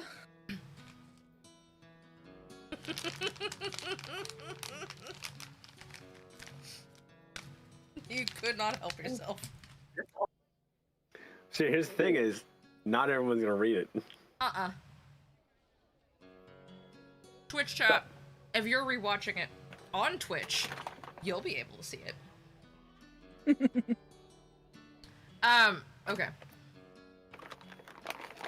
You guys kind of make your way through the lower city and the upper city and out to Worm's Crossing. And Jarlaxle along the way is like, oh, I love that place. Oh, they have a divine this or that or the other. Oh my god, this has been here for ages. And I'm like back here just like, oh, but and everyone else like moving forward. It's like, but I wanna. No. Come on, Roosevelt. And Ray grabs his paw and is like pulling him. Nope. The bag. Later. The shoe. As you pull on Roosevelt, Jarlaxle walks up to his other arm and just loops his skinny little arm around it and goes, the shoes here are divine. They're to die for. And if it's bags you're looking for, and just starts giving you a tour of the city. He's now leading the group, like hosting you a bit, and teaching you about all the different places. So you are now no longer at a disadvantage for trying to find things in the city of Baldur's Gate. At least when it comes to, like, shops. I can't guarantee people, but shops. Does that include the blacksmith? Oh, yes, 100%. Okay. In fact, we're walking up to my favorite place on... Okay, not the entire Sword Coast, but certainly in Baldur's Gate. This is Danthalon's dancing axe. Now, Danthalon had an enchanted axe that while it couldn't speak, it did dance marvelously. Nowadays, the shop rents out the top floor to a wonderful, wonderful arcanist, and the bottom floor is all the armor and weaponry you could possibly want for. He's like, which is precisely why I brought you here. Phyr'eyl, darling! And he reaches out his hand, waiting for you. Yeah? This is where we're gonna get that armor I promised you. Come. You just kind of okay. nonchalantly is like, yeah, let's go. Come in. Okay. And she follows him. He walks in as if he owns the place. And when he does, every shop attendant immediately at the ready, responding to the whim of Captain Jax. As he billows the plumage on his hat, they begin to bring out several boxes. One person comes out bearing something rather large. He hands it to Captain Jax, who in turn sets it down before you and says, I think this will suit you just fine. And certainly from now on, you won't have to worry about blending in, so long as you don't open your mouth. That's not a problem I have. I mean, well, sometimes I open my mouth and too much comes out, and then sometimes I open my mouth He presses a finger to your lips. He goes, just open the damn thing. Okay. She opens it. As you open it, softly gleaming in the light, the deep purpley black leather, almost aubergine in color, reveals spiderweb motifs and wondrous pointed designs at the edges of all the panels. This is drow armor, and fine armor at that. Ooh. And those will be the stats that I gave you earlier. Okay. Say thank you, Vince. Thank you, Vince. I designed the stat-related stuff. Nana designed the story. One of them is far more important than the other. One of these things is not like the other. Okay. Let me write down drow armor. 3. Okay. Cool. That means I can change. Mm-hmm. Right. Ah, yay! Okay, sorry. I like making. It also Changes. means that I can now do your vision's portrait of you armored. Ooh. That's right, because she's not in her armor. Mm-hmm. Everyone gets a casual photo first, and then your armor. That's so exciting. If you're Fox is gonna be a wondering what bitch. I'm talking about, it wasn't meant to be, but this is a plug for our Patreon, The Keep. At patreon.com/ATK of opportunity, where you can find my Visions of the Realms series, which gives you a monthly portrait of your favorite player and non-player characters. This month features Phyr'eyl, along with her fabled Bow of the Banshee. Which is a bitchin'. Oh, sorry. Go No, ahead. you're good. Go ahead. Imre doesn't get things like this at all. She doesn't have nice things, especially growing up in the desert. And they were like, constantly on the move with caravans and things. So she's speechless. She doesn't know what to say. She just holds it up and is just like admiring the material, staring at this like gorgeous piece of armor. As you're staring at the piece of armor, you kind of hear out of the corner of your ear, "Say, wife of mine, didn't you have something?" And you hear in a broguish accent,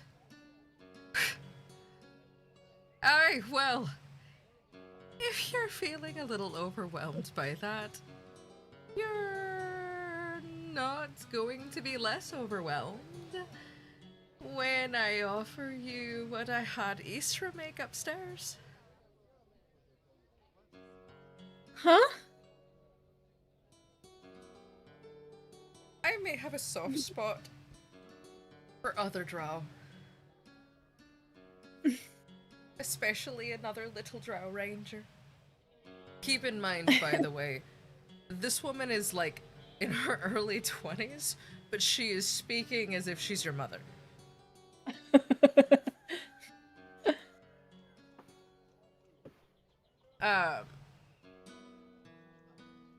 Captain Jax then approaches Roosevelt with a fine velvet bag in hand. And he kind of just like, "Go on, open it." You have me at velvet bag. I open it. When you Got your open velvet it, bag right here. you see, sized for you, with wondrous carvings, of feats of strength pressed into the leather in beautiful laces, a pair of braces. As you put them on your person, it's not necessarily that you feel stronger. You feel heartier, more sturdy, more protected. You are armored. Those are your bracers of protection. Love it. You can go dole out the hits, and you can take them.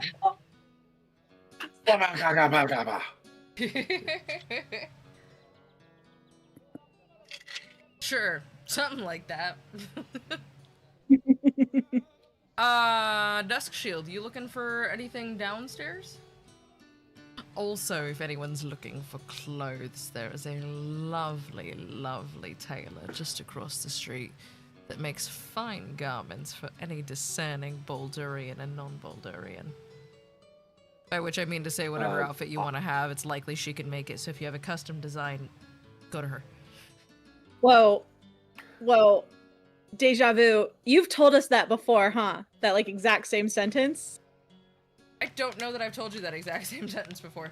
Whoa, that's deja vu, because, like, I swear I've heard you say that exact sentence before.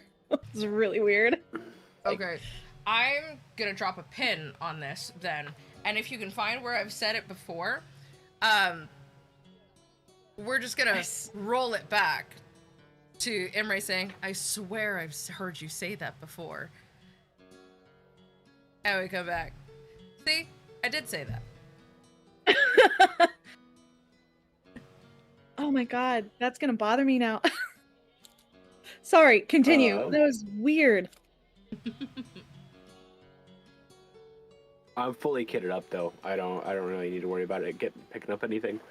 Alrighty. Set. Doc, anything you're looking for?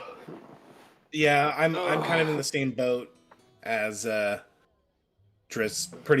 I'm well kitted up. I've packed for the journey, and I've got my Porta Studio, Porta Builder Studio in a box. Please stop saying Porta. Yeah, I immediately think of Porta John, and I'm like, no. Or Portalet. Porta potty. That's Porta John, yeah. And a Portalet. But yeah. no, I'm good to go. Doc's just kind of taking in the sights of commerce in the morning-ish. Imre wants to take up, oh my god, blanking on the name. Other drow lady. She is not a drow. See what she has. Her husband is a drow. What? She is a human. Oh, never mind then. Yes, she would like to see what she has. And also the daughter of one Bruna Battlehammer. Catty Battlehammer. Oh, I'm sorry. I didn't know who. I thought someone else was speaking. I didn't know she was with us. Yes, all the companions are with you, plus Jarlaxle, Athergate, and Ambergris, as well as Alara and Darkglass. Oh, okay. I only caught those 1, 2, 3, 5. I only caught like those 5. I didn't realize everybody went. Everybody but Aurora.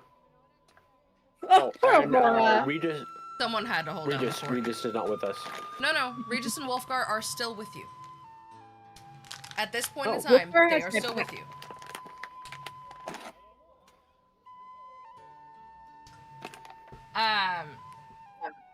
But yeah, as you don your armor, Jarlaxle just kind of looks at you all proud, like, yeah, you do.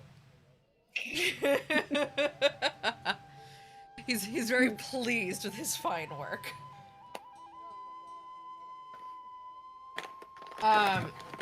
Yeah, as you kind of turn to Catty Bree, she's like, "Are you ready?" Also, you're not hallucinating. She does slip in and out of the brogue. Okay.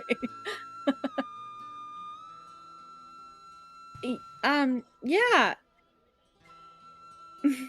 She turns around, she goes, "Well, are you gonna make the woman walk?"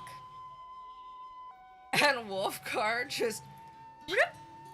You're now sitting on Wolfgar's arm. Oh my Just god. like, nope, you're coming with me. down, put me down, put me down, put me down, put me down, put me down, put me down. Me down. Driz laughs at you. You're already up the stairs. He sets you down.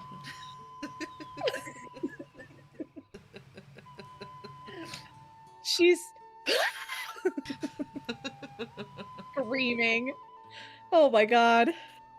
Jarlaxle from the back of the party just scream all you want. I don't think he's listening. Puppies. Uppies! All I heard was bees. I was freaking Bees! Beans. Beans. I'm sorry?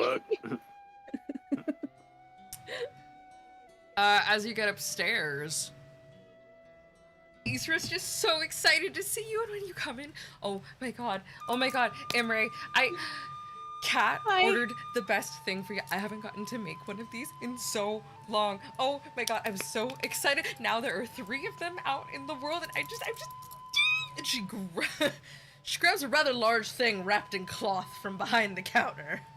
Like,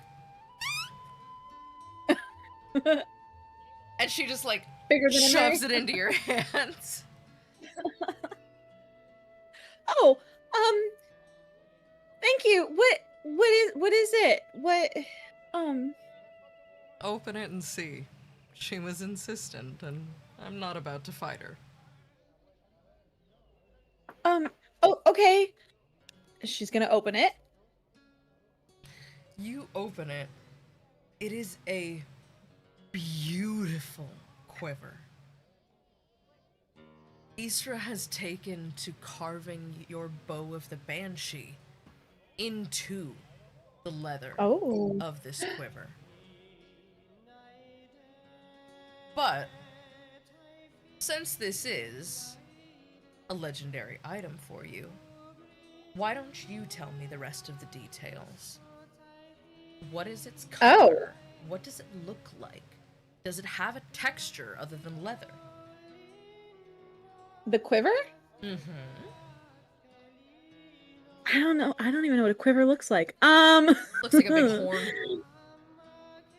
Let me look that up. Oh, yeah, that looks like a horn.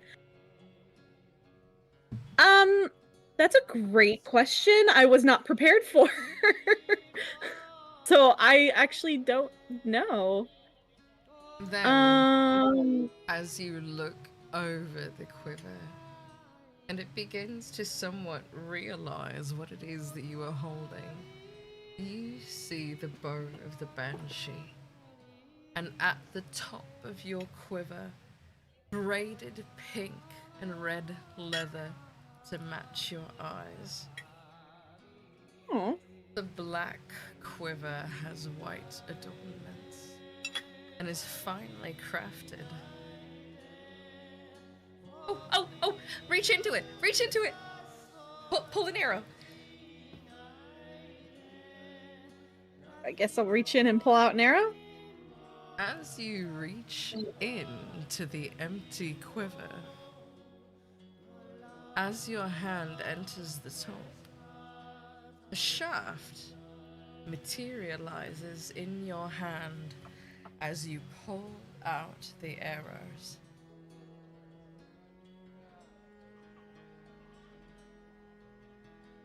Oh, it's magic. It's magic.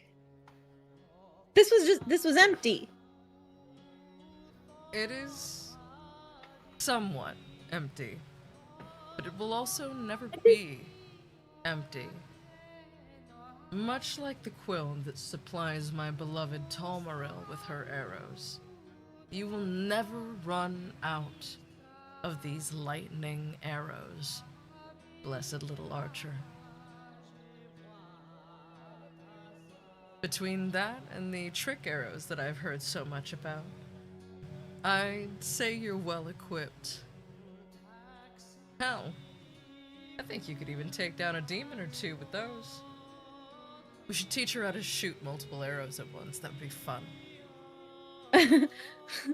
Yes, please. I like the idea of Emre being just like Oh, magic? It's a magic thing? Magic, magic, magic. Magic? Magic? That's so bizarre. Lizard. Never encountered it. Magic stuff? I like magic stuff. What? Does anyone else need anything?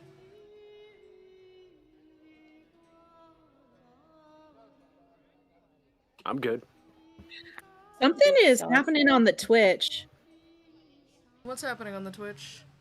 It's like flashing. So I've Is it noticed like like flash at least green? no, it's like flashing to a previous time, like when my hair was down, and my hair's been up for a while now. I don't know if am it's- not seeing it. I don't know if that's on my end, but it's like it's flashing weirdly. I think am that's a not urine seeing thing, it 'cause over mine's- here. Okay, I just looks good over wanted here. to bring it Though, up in to case. be fair, the stream preview has the correct title, but still says offline, but the session timer's running and we're clearly streaming, so it could also be a Twitch issue. Interesting. Yeah, I don't know. That's really weird. Hmm. Okay, I just didn't know if anybody else was noticing this. Okay, let me just refresh. Roosevelt, is there anything that you're looking for? Anything, any weapon, armor, weird item Weird. of magical qualities that you could possibly imagine yourself wanting? Well, I mean, something that gives me the answers to everything and everything all at once would be amazing, but I doubt that exists. I have my bracers, I have this black ice hammer, I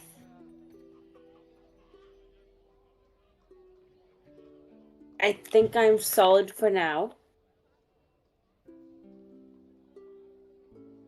As you are looking about the place, Yssra Brackrell is an easily excited, magnetic personality.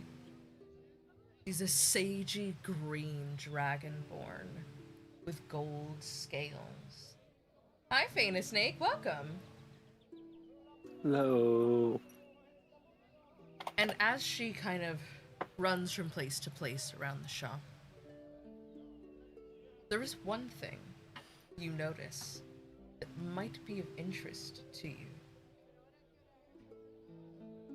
Alara is retrieving something from Yssra. And as she seems to be testing some of these things out, she begins emitting spores. And Miko, as he shuffles through along with his mother, also emits spores. As he shuffles up to her, Mama, can you give me the thing that turns me into a bibber bang? If I'm going with, I need to protect. She goes, oh, sweetie, yes, Yssra, do you have any bibber bang grenades? I think he just wants to feel like part of it. No, I'm aware that is probably really dangerous, but I trust him with my life, which means I could probably trust him with everyone else's life. I don't think it'll be a problem. I promise I'll take it away from him if it's a problem.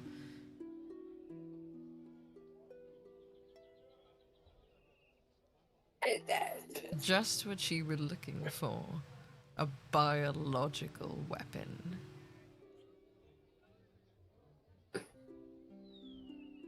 Something range that hits a large area of enemies.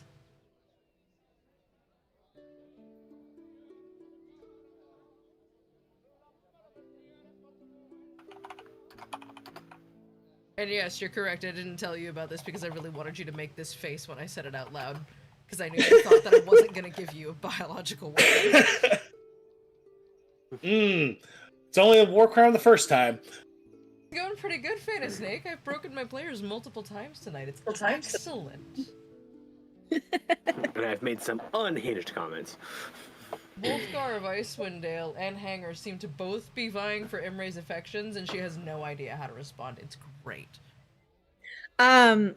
She doesn't even know that's what they're doing at all. Just She's so innocent. Zero clue. what's courting? Even if she were from the Underdark, Imre would not be familiar with this courting, as you so call it.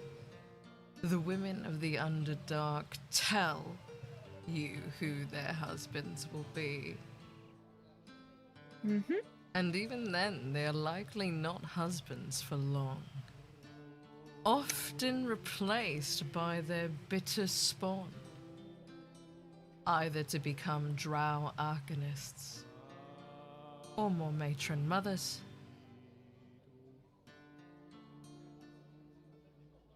Yeah, they're badass. In the words I call of that Drizzt problematic. Do'Urden, white dragons are worse mothers than drow. But they are the only worse parent than a drow mother. Yikes.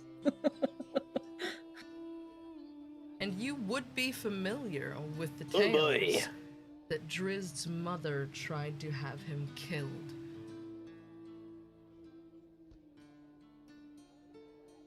And still is. You I'll have the fail air of a again. third child about you. I resent that. He's actually No, a it's- fake child.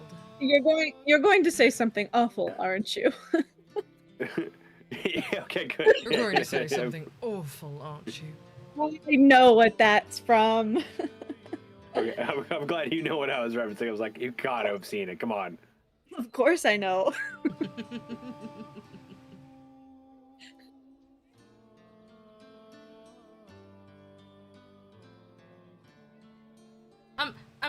Hi, I'm Yssra.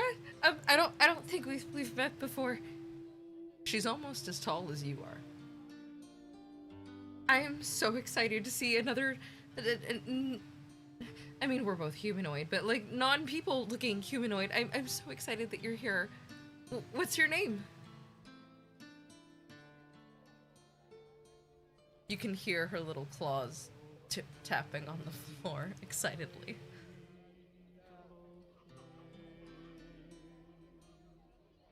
Yes, I said it. Yssra doesn't wear shoes in her shop.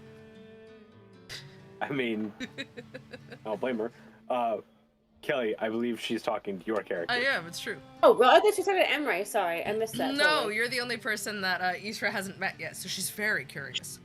No, I was gonna say Imre is going to elbow Roosevelt for not speaking up. Sorry. Don't be Totally mean. blanked on the fact that she was talking to me. Don't be mean to her. Imre sorry, looks I up didn't- at you and just kind of gives you I the... didn't see him. Be nice. You said they were shorter, though, right? Than Emre? She is shorter than you. Yssra's a little shorter No, but than she's you, shorter but than Imre. much taller than Imre. Oh. It's I can shorter still than play, I didn't see a card. Roosevelt. It's like, You're only Be looking nice. down slightly at Yssra. That's still below my eye level. Oh, so sorry, didn't see you there. As you say, below your eye level, He's gonna. and she transforms into a tall elven woman, looking almost like a goddess. She seems to have intentionally made herself taller, but only a hair taller than you.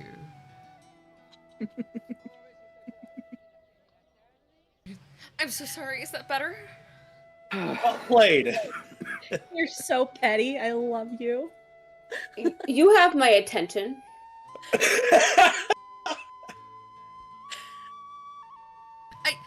I Big woman hadn't here. met you before. What's your name? I'm Yssra.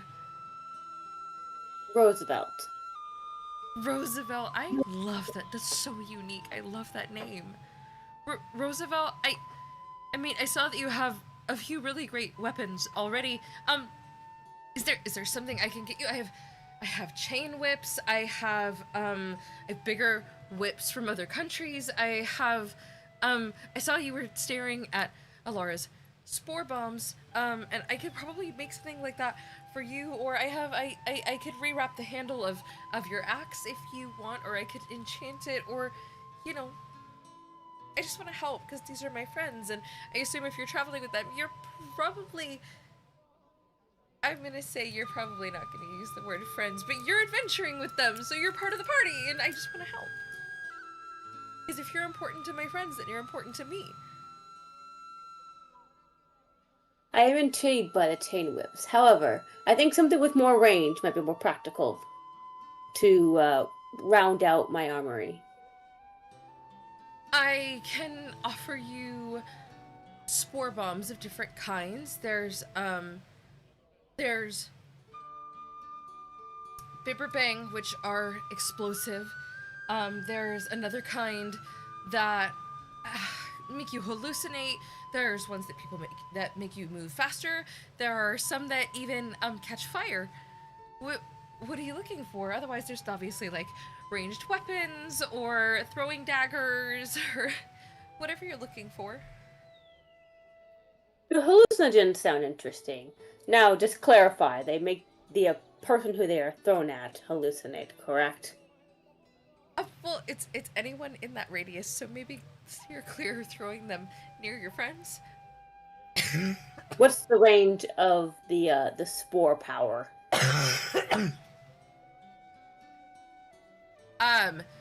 They detonate in a 20-foot circumference, a big circle, from the center of wherever they land. And you can throw them up to 60 feet normally, or if you want to like have Imre tie one to one of her arrows or something, you can launch them much farther. I like that. Let's do that. I like that too. Let's do a hallucinogen spore bomb. As she goes and she starts opening up jars, Alara goes, "Honey, no, the Phyr'eyl is over there, left, too far left, dark jar. Alara seems to know where many of the specimens are kept in this shop. And as Yssra opens the jar, you hear Driz just go, Phyr'eyl. And as he says that, he kind of makes eye contact with you, Imre, and goes, and you watch as Doc lights up fluorescent purple around his form. Fairy fire. He says, Drow have, we have some innate abilities. And the Phyr'eyl brings those out. Do you guys want to try it? I mean, Duskshield, I know that you're only partially elven. But your grandfathers did learn to control it, and Imre, you're fully drow. You should, theoretically, be able to just kind of feel your way through it. I can't remember if I used this in the last time we were level 3, but Imre is going to flick her fingers at him and cast her fairy fire cantrip. And her fairy fire cantrip appears in a very soft but little bit sparkly pink. It does not expend any kind of spell slot or take any effort. The moment you think it in the presence of the Phyr'eyl, it happens. And Driz just... Wonderful. You did great. Thank Though you. I'm not sure how I feel about the color. It might clash with my skin. And Caddy kind of chuckles. I'm sorry. I don't No, you don't have to be sorry. I'm making a joke. You're okay. I don't really have control over that. And she kind You of have touches no her. more control over yours than you have over mine. She touches her tattoo, her clan tattoo that is on like from her lip to her chin. You are And actually she- okay to call it a Moko, considering that I have flavored much of the Underdark to be Okay. Australian and Kiwi in some sense, Okay. depending on the area. Oh, awesome. Menzo Baronzon isn't, but I'm okay. I wasn't with it. really sure, so I didn't want to use it in case like I wasn't supposed to. So No, it is canon for okay. a history of the Forgotten Realms that much of the Underdark is in fact down under. Oh, nice. But it's- I like that. Down under Faerun. Okay, It's cool. beneath it. Do you get it? Do you get the joke? It's beneath That's Faerun. awesome. Okay, cool. Do you get it? Do you get my joke? I get it. I get It's it. why you, Nia, you guys met in campaign 1 was just really excited about his pottery, and he's really miffed that someone would take it and do terrible things with it. That guy got What a everything coming fucking towards bogan. him. I can't believe they just take my shit. They know how hard I've worked on that? Rotten kids. Damn those kids. So she's going to kind of like tap her Moko and just think about her clan. But because the color of hers is that soft pink, she kind of thinks that's why her magic is pink. As you go to touch it, Caddy Bree reaches over to you, and you see as the tattoos on her arms begin to glow. She doesn't touch you, but she kind of traces a line down your chin and throat, and as she snaps her hand back, your Moko begins to glow all the way down your throat and to your heart. And as she does, the fairy fire around her husband begins to brighten, shining powerfully.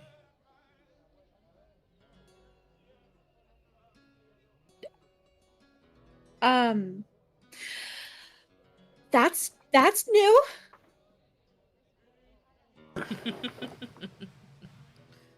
You must be touched by the goddess. And as you look down, you notice a pendant that he wears, and a tattoo, or moreover, a spell scar, which she bears on the inside of her arm. My Australian impression was impeccable, thank you. I lived with one for quite a few years. Unfortunately, it also gave me the habit of saying that something gives me the shits when I'm annoyed. It's really Which is hard not to not- say at work. Which really is not a great thing to say over here. There is an Australian equivalent of dude that does not fly over here that Does you accidentally not pick fly up when over you live here, in and Australia for man, a that few was years. hard to deprogram for myself. Yeah. It's a unicorn. You know this to be the symbol of Mialiki. Just one of the many deities in my head. And everyone kind of... Did she talk to you too? She goes, you could say that.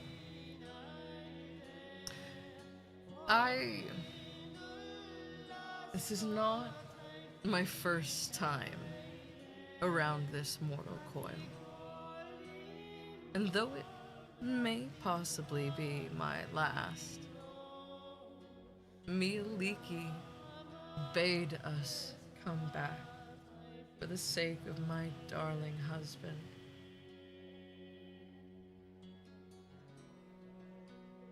Drizzt is her chosen. So, why can I hear her then? If he's her chosen, why does she talk to me? Myaliki has many children and a few chosen. I, to my knowledge, am her only avatar. Thus she may work through me. If you were in Icewind Dale, I've no doubt you noticed the darkness over the lands that was dispelled in a large flash of light this past Oh yeah, time. we did that. Yeah, that was us.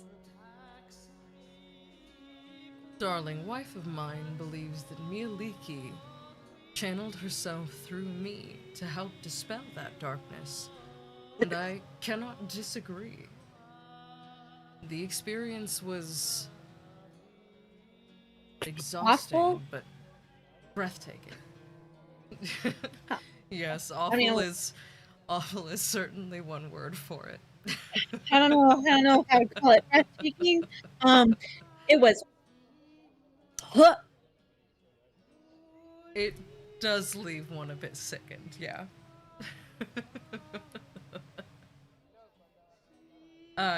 He understands, and what he says really connects with you. And when you look at him,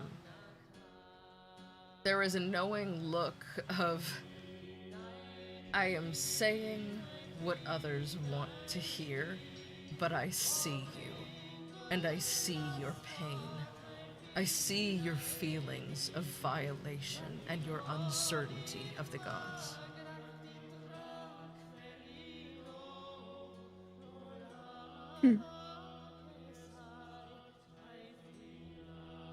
And thankfully, you don't feel like you're being looked down at because you're the same height, so you guys are just actually like looking straight across each other.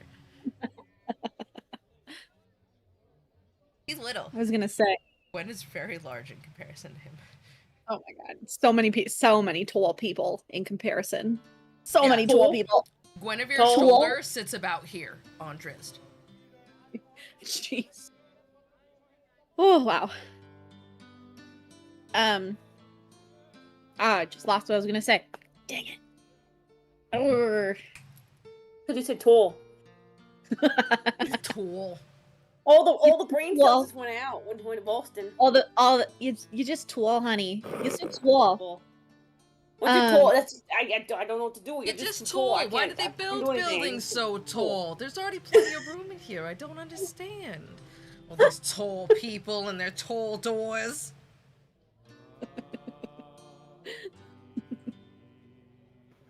What the hell did I miss? Oh my. So much. Megan actually said tall in a Bostonian accent, and She it just said went off the tall. rails from there. And somehow went a stupid. I can't do accents. I can't do accents. It went off the rails. And unfortunately for everyone else, I really like Linda Belcher. Mm. But I'd be like, what's She's with a these vibe. tall doors and these tall people? The building's already big enough as is. Why does it matter? Why you gotta have tall doors? Her Thanksgiving songs are always so wholesome. I've never seen that show. Bob's Burger. Oh, underrated. It's so good. Yeah. There's a There was like Goonies one episode crossover that between is just Archer and top Bob's tier. Burgers too. I love the Goonies. Yes, there was. I think Archer did the crossover. Yes. Yes, yes, it did. Yes. Nice. Bob Haven't seen that Burger, solid. Burger, Bob. But Linda must go to the store for buns. What are you doing? Okay, we need to get back on track, or this is gonna end up in me doing a Mallory voice. Oh. Rip. This is why we can't have nice things. You're why we can't have nice things. You want ants? This is how we get ants. Jessica Walter, that was her Jessica name. Walters, yeah. She was so Rip. good. I have no idea what y'all are talking about, so Jessica What? Walters, We'll show you at actress who some voiced Mallory Oh. Archer, who's also the mom in Arrested Development, among other things. Yeah. Also haven't seen it. Oh, it should be. But yeah, he looks at you like, I see you. Not like an I see you, like Mm-hmm. I see you. Yeah, like an understanding. It's a really cute moment because both of you definitely look like siblings right now. Your little silvery hair just kind of like breezing breezily in Yssra's shop with your little ranger clothes. You got your We just new have some armor. Targaryen twins in the shop right now, or Yeah, but Yes, not but incestuous or insane. Ow. Well, you know, when a god flips a coin. oh, insane. The jury's still out.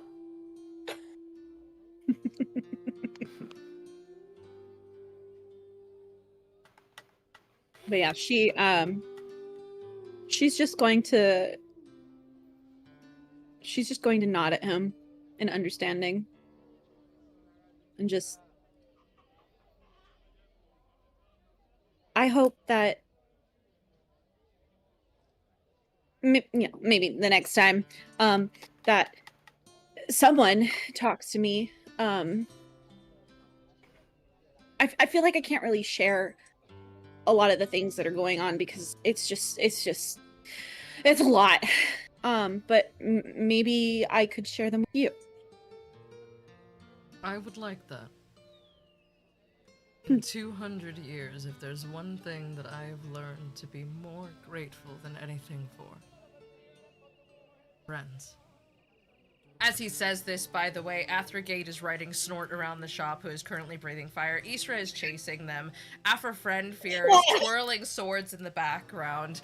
Caddy Bree is tinkering with a magic item. Like, it's chaos. But he still softly smiles at you.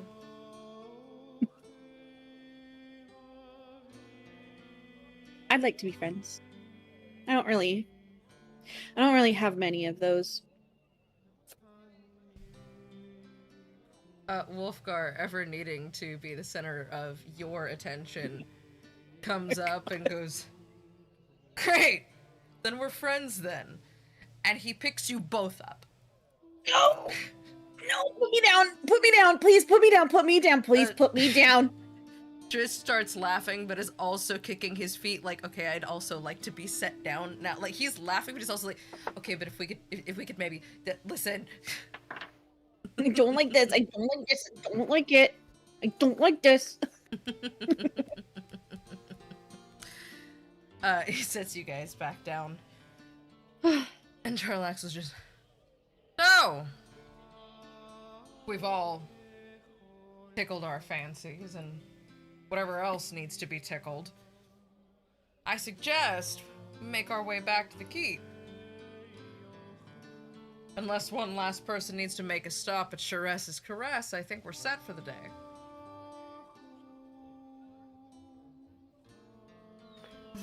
No. Look, I have nothing wrong against a little companionship here and there, but I think we have more important things right now. You say companionship and Hanger goes, ah! Like, I see what you did there.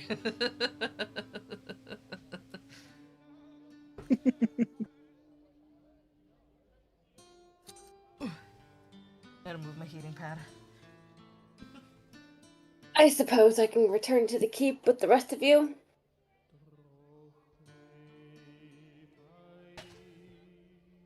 You weren't going to?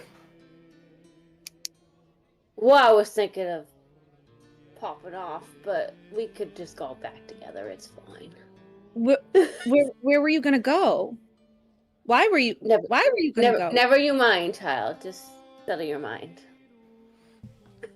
You were thinking of she's going actually to Sharess's Caress, older weren't than you? I'm like probably 100-something years older than you. If you are a foot and a half shorter than me, you are a child to me. Adults are bigger than me, child are smaller. This is the way The Kelly taller gets you to are, like the flip older the you script, are. and you know. You can't abuse the good things too much.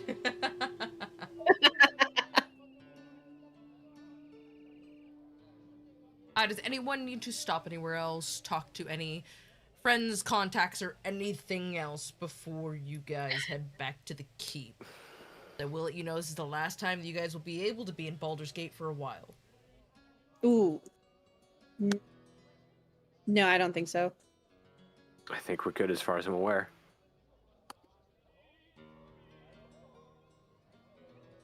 All right then. As you return to the keep, and you walk through its front doors, the pub hall has been overrun a bit. That was a terrible hawk. Yeah, you're gonna crease my book, aren't you? Yes, you are. Oh my goodness. Oh. Hi, Stream Cat. Green kitty! Hello. Spooky. Sweet baby. Looking as excited as always. Are you so excited to be here? Yes, you are. No, You're that's a excited to be sleepy here. baby. Don't get. Don't eat it. Yeah, you eat. Yummy. Oh, finish. Goofball. Getting kneaded. The pub hall's been a bit overrun. There are so many backpacks and bedrolls, and the tent is out, and a bag that looks identical to the tent but larger has also come out. There seems to be a bag that is opened at the top, and there's a kobold loading books into it. Book after book, stacks upon stacks upon stacks, as well as some scrolls. Yes? What kind? The lizard kind, not the dog kind. Ah. Lizard, lizard, lizard, lizard, lizard, Lizard. lizard, lizard, lizard. Lizard. I don't know the lizard thing, but okay. These aren't Doc's books, are they? Lizard. Lizard. That'll never not be funny. No, they're not Doc's books. Good. To murder someone. Can I inspect the books that they're tossing into this bag? Sure, yeah. As you go to reach into the bag, you reach about up to your armpit. What is that? We heard it before. You What didn't is have to that? crank the gain all the way up. I don't know what he's doing. All I heard was static. Oh. He cranked the gain and then hit the lizard button. Yeah, it just sounded like static. Ah. This came out crunchy for you. Your arm gets elbow deep before Aurora comes over and kind of like, excuse you, those are very, very carefully organized. But as you pull your arm out, you pull out a small leather-bound tome. It is unlabeled. The old unladen tome.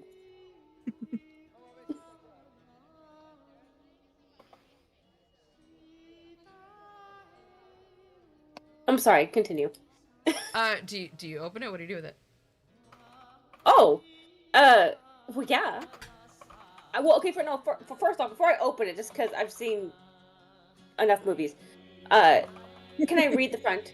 Is there any markings on the front that I can read? No, it's fully unmarked. Oh, fully unmarked. Yeah.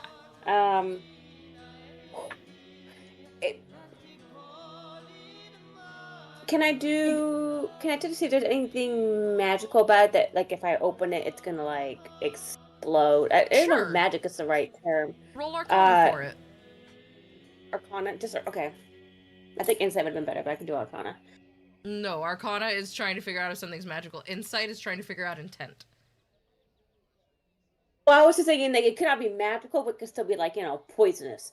So I don't know what check that Insight is. would not help you with that. Unless the book is sentient and has motivation, it probably won't help Right. you with that. So if Though it's not if you magic, ask enough but times, still I will toxic. tell you that something looks at you menacingly. Ooh. Okay, Arcana check. Oh lord. 11. That's above the average.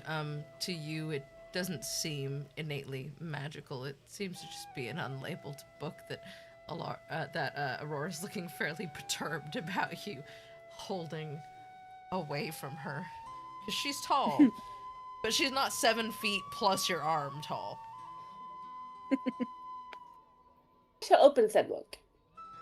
As you open it and Aurora's jumping, you open it to see a field guide to underdark mushrooms. Fungi that can could be be fun. A one-of-one term written by Aurora Daly. The pages within detail the various fungi and root vegetables found within the Underdark, and how their ecology comes to turn, let's play go and with catch it. each other. There also seems to be a small addendum about cooking with fungi from the Underdark. Fun with fungi foods, it is labeled.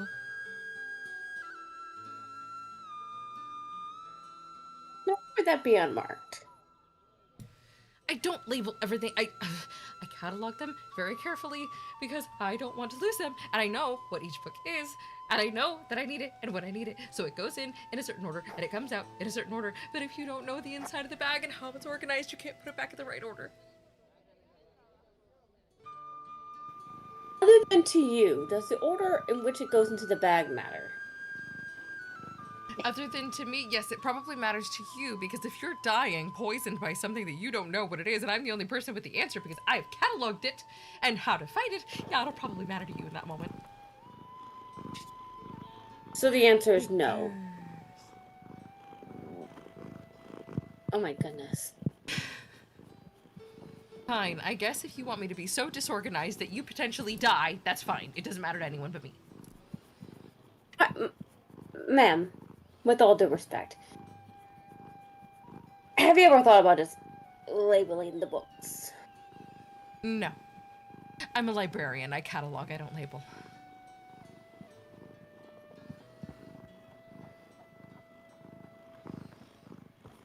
May I offer Big my services? Because I'm just getting frustrated at this point. No, it doesn't seem that you can. In fact, she's pretty committed to her little kobold assistants, which at this point, by the way, Dusk Shield, you do actually see the other variety of kobold come trotting down the stairs with a bag full of books in its mouth.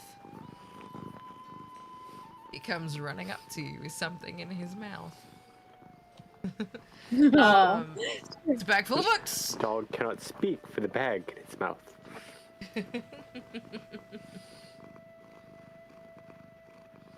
But yeah, the other kind of kobold, the dog kind, now comes over and begins to put books in the bag.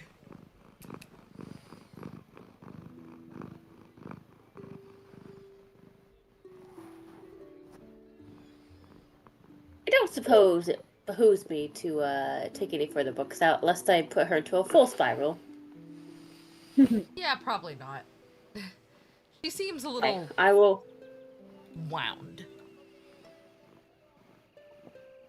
I'll give her fun with fungi book back. Thank you. And she then sticks her arm elbow deep in the bag and seems to be rummaging around. So all you're seeing, the bag only goes to about here. 2, 3, Yet somehow 4. she has her arm fully extended into it to put this book away.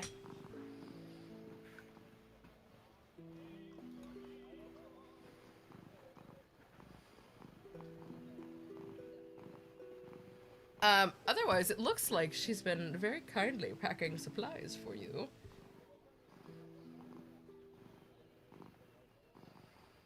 Okay, I think everyone has what they need.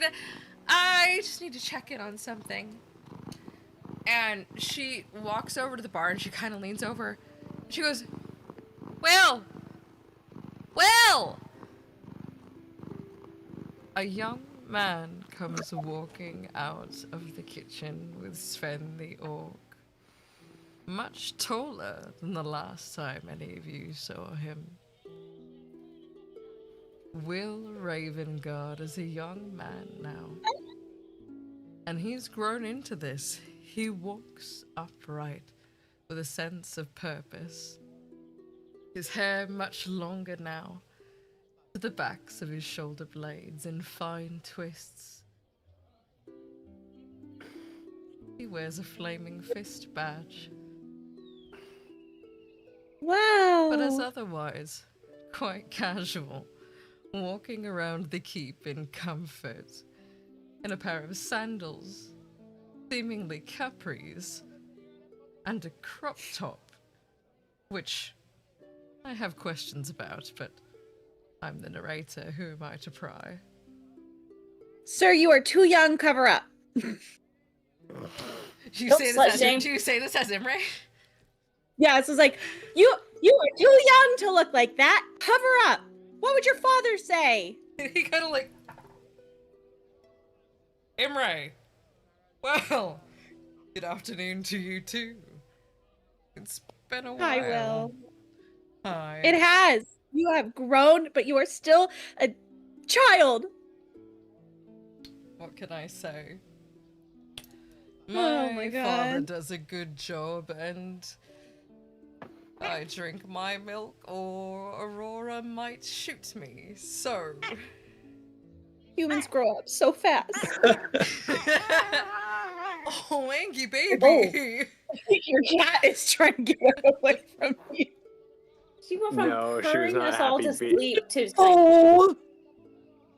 Yeah, that's how she goes. No, she was very done being held on her back, but she's still. I know as soon as I let her go, she's gonna want to get up in the chair again. So, yep. You done? As the young man comes out of the kitchen, Yeah, he she wants comes more pets still. running over to his adoptive parents. And Imre, Will, now much taller than you, comes No. up to you. The only person you don't feel anxiety when they grab you, your child by heart. He picks you up around your legs and just wriggles you back and forth as you wrap your little leggy legs around him, excited. It's to so see good your to see you, family. Will. I'm How have so you- sorry I've been away for training. I didn't mean to leave you all this long. How is your training? It's good. You're the top of your classes, right? It's hard to be the top with so many well-qualified recruits that don't also have a taste for fine wine and comfy bedding. But I do all right. They've given me a nickname, you know. The Blade Oh? of Frontiers. Oh. It's Well, better than Monster Slayer, I suppose. But something I hardly live Hey. up to. My rapier skills have a long way to go. well, we'll still have to test that out, won't we? He, I bet you can't defeat. He what? He's like, no, certainly not. I am not as quick as either of them, and I've heard we've a third now, so I don't think I'll be taking my chances. Yes, you should meet Roosevelt. And Imre is going to kind of herd him over to. He Will, rests this is his our little new forehead traveling on companion. yours before setting you down and following you. Oh, I didn't realize he didn't even set her Yeah, down. he was still holding you. Oh my god. You were just like I told him, talking I was to him, like, and he's like, hey, so "What? It's a good thing you're little." Will, this is Roosevelt. Roosevelt, Will Ravengard. We knew him when he was little. He's such a cute little kid. The dapper young man flourishes his non-existent cape and bows deeply towards you. Roosevelt, it is an honor. I'm pleased to meet you. I'm Will Ravengard, but you can call me Will. And he extends a hand to shake your giant paw. As you go to shake his hand, he pulls you in and gives you a big hug. He is deceptively strong for a little dude.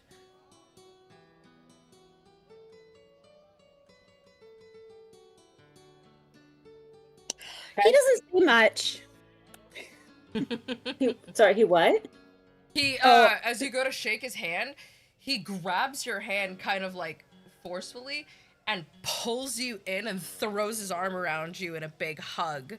He's like deceptively strong for how little he is. Not that part. It's what Emery said that I didn't catch. Oh, I was gonna say, since you didn't say anything, she turns back to Will and she says, he doesn't say much. That's all right. Sometimes I wish we had more people like that. It's good to meet I'm offended by that. Not you. Imre, you can talk ad nauseum if you like. You are my family. Doc, on the other hand, he can stop. And he puts his wine glass up to his mouth and he kind of looks over to you side-eye and smiles. Listen here, little man. I remember when you would just update the britches. What's that? One Arnold Boulder. Let me go get that for you. That's right. Make it a double, young man. Father taught you well. Oh yeah, I grabbed him to watch over the place because I couldn't let you guys go alone. If something happened, I couldn't live with that. So Will and Musayed are gonna take care of the keep while we're gone. Musayed! As you say Musayed, he pops his head out from the kitchen. Just goes, "Good morning." He pops his head back in, and you hear a hearty just.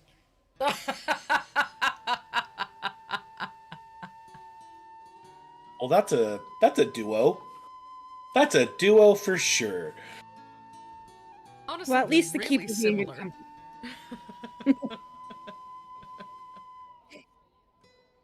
At least the keep will be in good company. I have Absolutely. questions. I have answers. Are you gonna listen to them? Probably not. Why perhaps they told Where's you to my stay Arnold up. Balder? It's getting a bit of. One of the kobolds scuttles out of the kitchen just with a little train. He just and it is in fact a double-sized tankard of Arnold Boulder. Oh, well, eep, Which, eep. by the way, I learned the other day that this does have an actual name in the realms. I was on the Ed Greenwood Discord. This does have an actual name in the realms. I've just forgotten what it is, and I'm already so committed to Arnold Balder that I'm refusing to change it. I was about to ask too, what is it? I'll have to find it again. It was somewhere in the,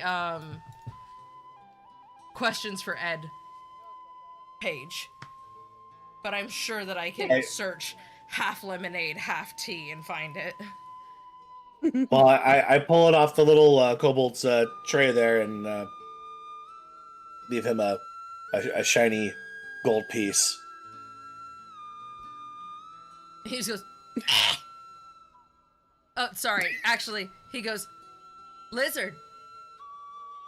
And scuttles off. Oh my god. He's got a little clicker that does the lizard sound for him. Just a button.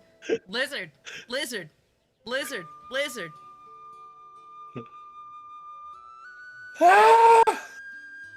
Okay, Forgotten Realms food lore.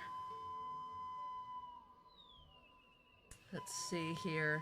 I have it somewhere. I feel like that's gonna become my new hyperfixation. Food of the Forgotten Realm. It's Sure, currently there's a my cookbook that exists. my hyperfixation. Nice. I've got it here somewhere. Ow, ow, ow, ow. No. Oh my goodness. Don't, oh my goodness, no, stop. I'm sorry. Long larder, kitchen scraps, river kess grains, river eel, ground sour, damn breath potatoes, tather, Potatoes.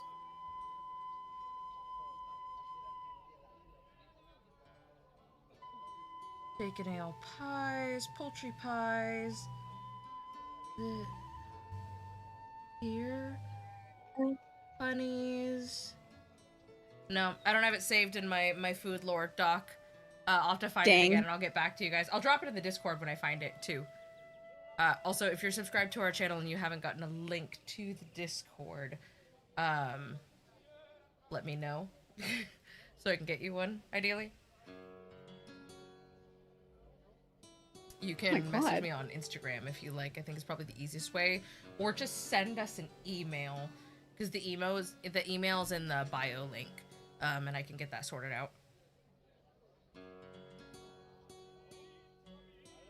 As you're all standing around, getting your last kind of things cinched up, Imre,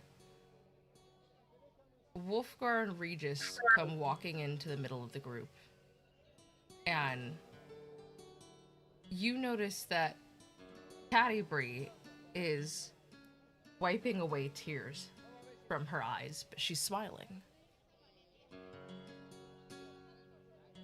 Well, my friends, it's been excellent to meet you, and I will rejoin you.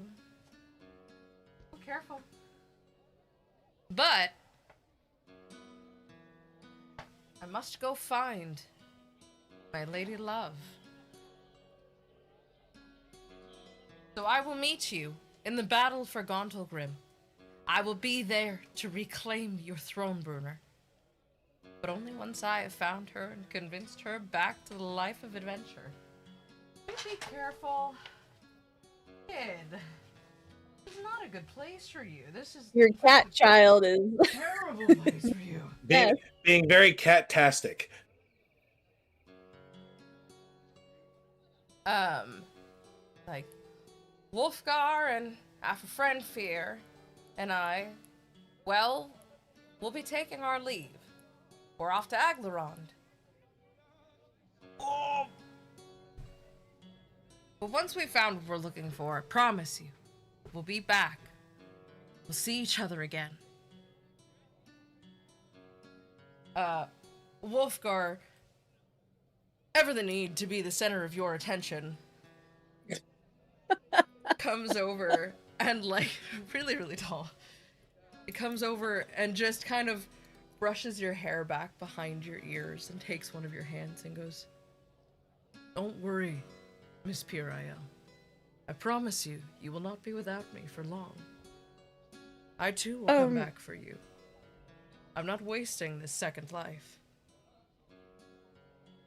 And he just watches as your brain seizes. She just As Hanger swoop in and grab her. breaks in the background. He is simultaneously terribly upset that he's been outdone, but is also laughing uncontrollably and seemingly cannot breathe.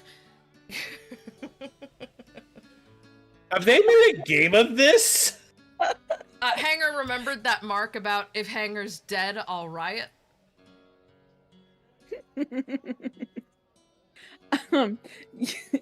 Yeah, so Imre giggles and kind of just like stands up a little straighter.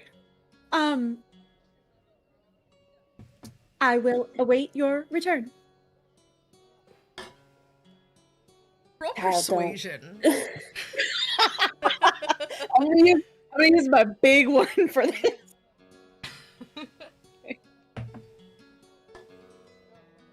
Oh god, well, I have a... Okay. Oh, well, I mean, 15?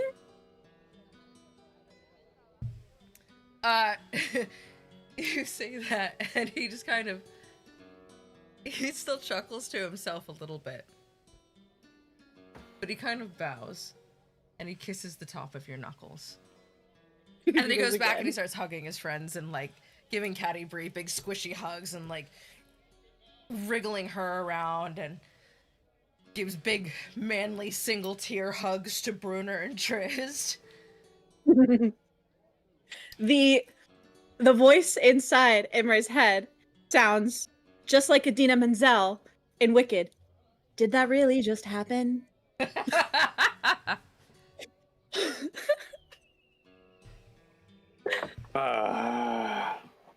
Before a second voice echoes back, popular. You're gonna be popular.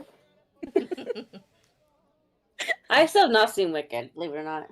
I haven't seen the movie. Either the I've stage only version or I've the read movie. the books and I've seen the stage show, which are disparately different but both equally wonderful. Have not seen the movie yet. The I've books not done are- any of the three. Three, my lord. Three. Big number 3, my lord. Number three. Is short for robbery. I have an intelligence of 6. I know what I'm doing. Done. Job's done. He's so refined now. He's so refined now. And we have a guy who makes chairs.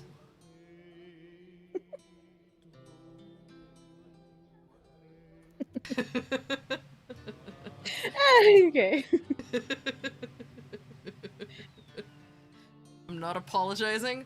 The more I quote them, the more likely it is that one of these clips is going to get back to them. Oh man. I'm still on like episode 43 of campaign 1, so When the real fun will begin. Is everyone ready? Does anyone need anything from their rooms that they may have forgotten that they do not wish to convince me that they remembered later? I don't even think I left anything in my room. I think we're all sufficiently kitted up to the nines now. Excuse the hell out of me. I'd say I've got everything I need: disguise kit, alchemist supplies, poisoner's kit wise as well that I need. Perfect. And weapons master, did I get everyone the things that I was supposed to? Yes. Okay. Nice. As you guys get ready to head out, you see something you are not used to. Dark glass, with but a small crossbody bag on his back. Belt filled to the brim with daggers. A cloak over his shoulder. Stealthier than you have ever seen him, and more still than you thought he was capable of. Aurora, standing tall for once, not shrinking herself to be more hospitable or seem more friendly. Shoulders broad, her hair pulled back in a braid around her head like a wreath, with a bun at the back. On her hip, books. On her other hip, a large warhammer with a purple gem set into the pommel. And a cute bag.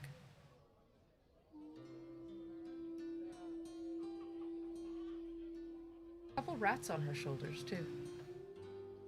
Oh. They're not were rats, are they? No, they're just little fat rats.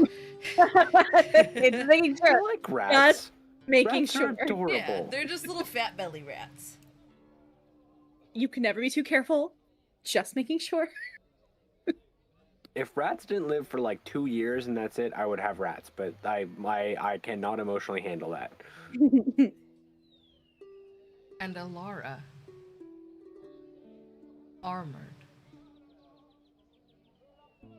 The leather creeps across her chest from a stalk of mushrooms and over her shoulder, almost like leather vines.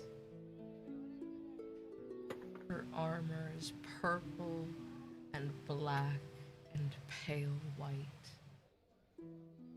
and emits a soft, glowing spore, somewhat persistently. She wears a dress now. This one's split on either side, all the way up to her hips, where you can see her leg wraps. With tall boots, which you notice don't seem to have soles in them. They are but spats, her feet exposed as close to the ground as she can be. And a tall, black and white, gnarled wooden staff with a gem set between the twists of the gnarled branch at the top as it forks. And from that fork hangs a teardrop of glass, the teeth of some large beast, a trinket from different markets, and the knuckle bones of a mountain orc.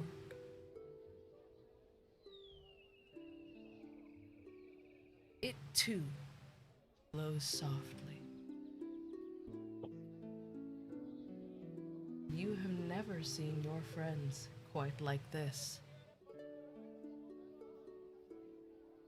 And as odd as a sight as they are, the companions too come forth. Caddy Bree in a flowing lavender shirt, also bearing a white staff. This one just looks like a branch at the moment. Brunner comes forth with a large shield with a mug of overflowing ale on the front, and a one-horned helmet with 3 rubies inset into the bridge of his nose. His many-notched axe bearing the scars of the many wars this king has fought before. Athrogate is Athrogate.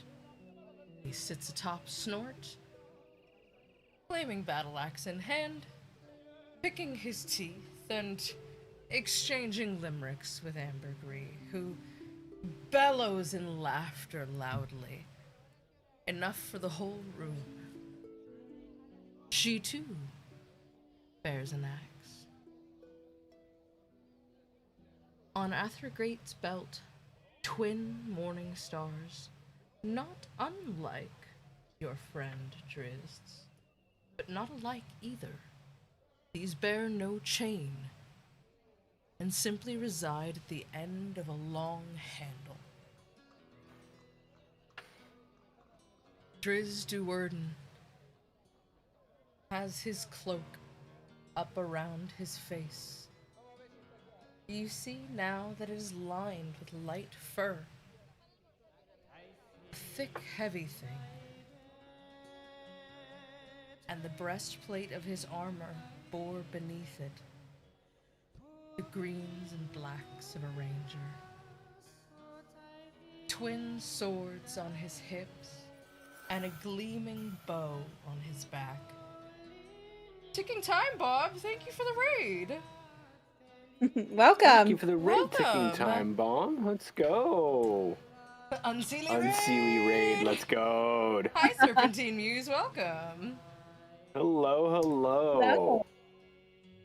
The bow on his back, gleaming, but white, crackling with electricity.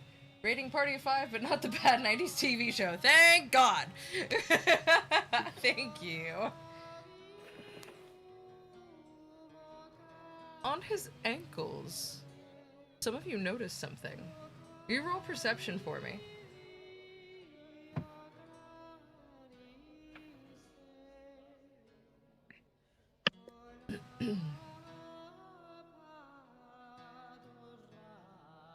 $22.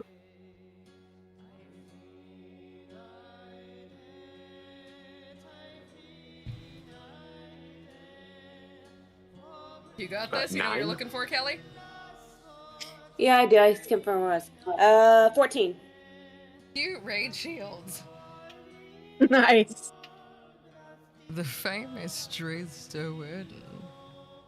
wears a pair of braces around his ankles as if they were shin guards. A tactic you've not seen before.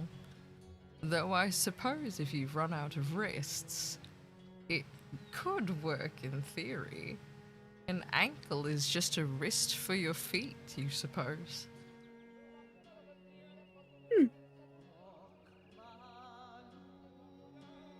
Well, this is all quite lovely, but I have to go inform the matron mother of everything that's happened here. And should anyone try to stop me, I will actually tell the matron mother what has happened here. Until I get back, you behave. God forbid you don't have a spy in your camp covering your asses. And he, as a portal begins to sparkle behind him, and he steps through, tipping his hat and flaring his cape as he exits. Aye! I think it be time we be going through that door. I think it's about time ye meet your fans at Mythril Hall.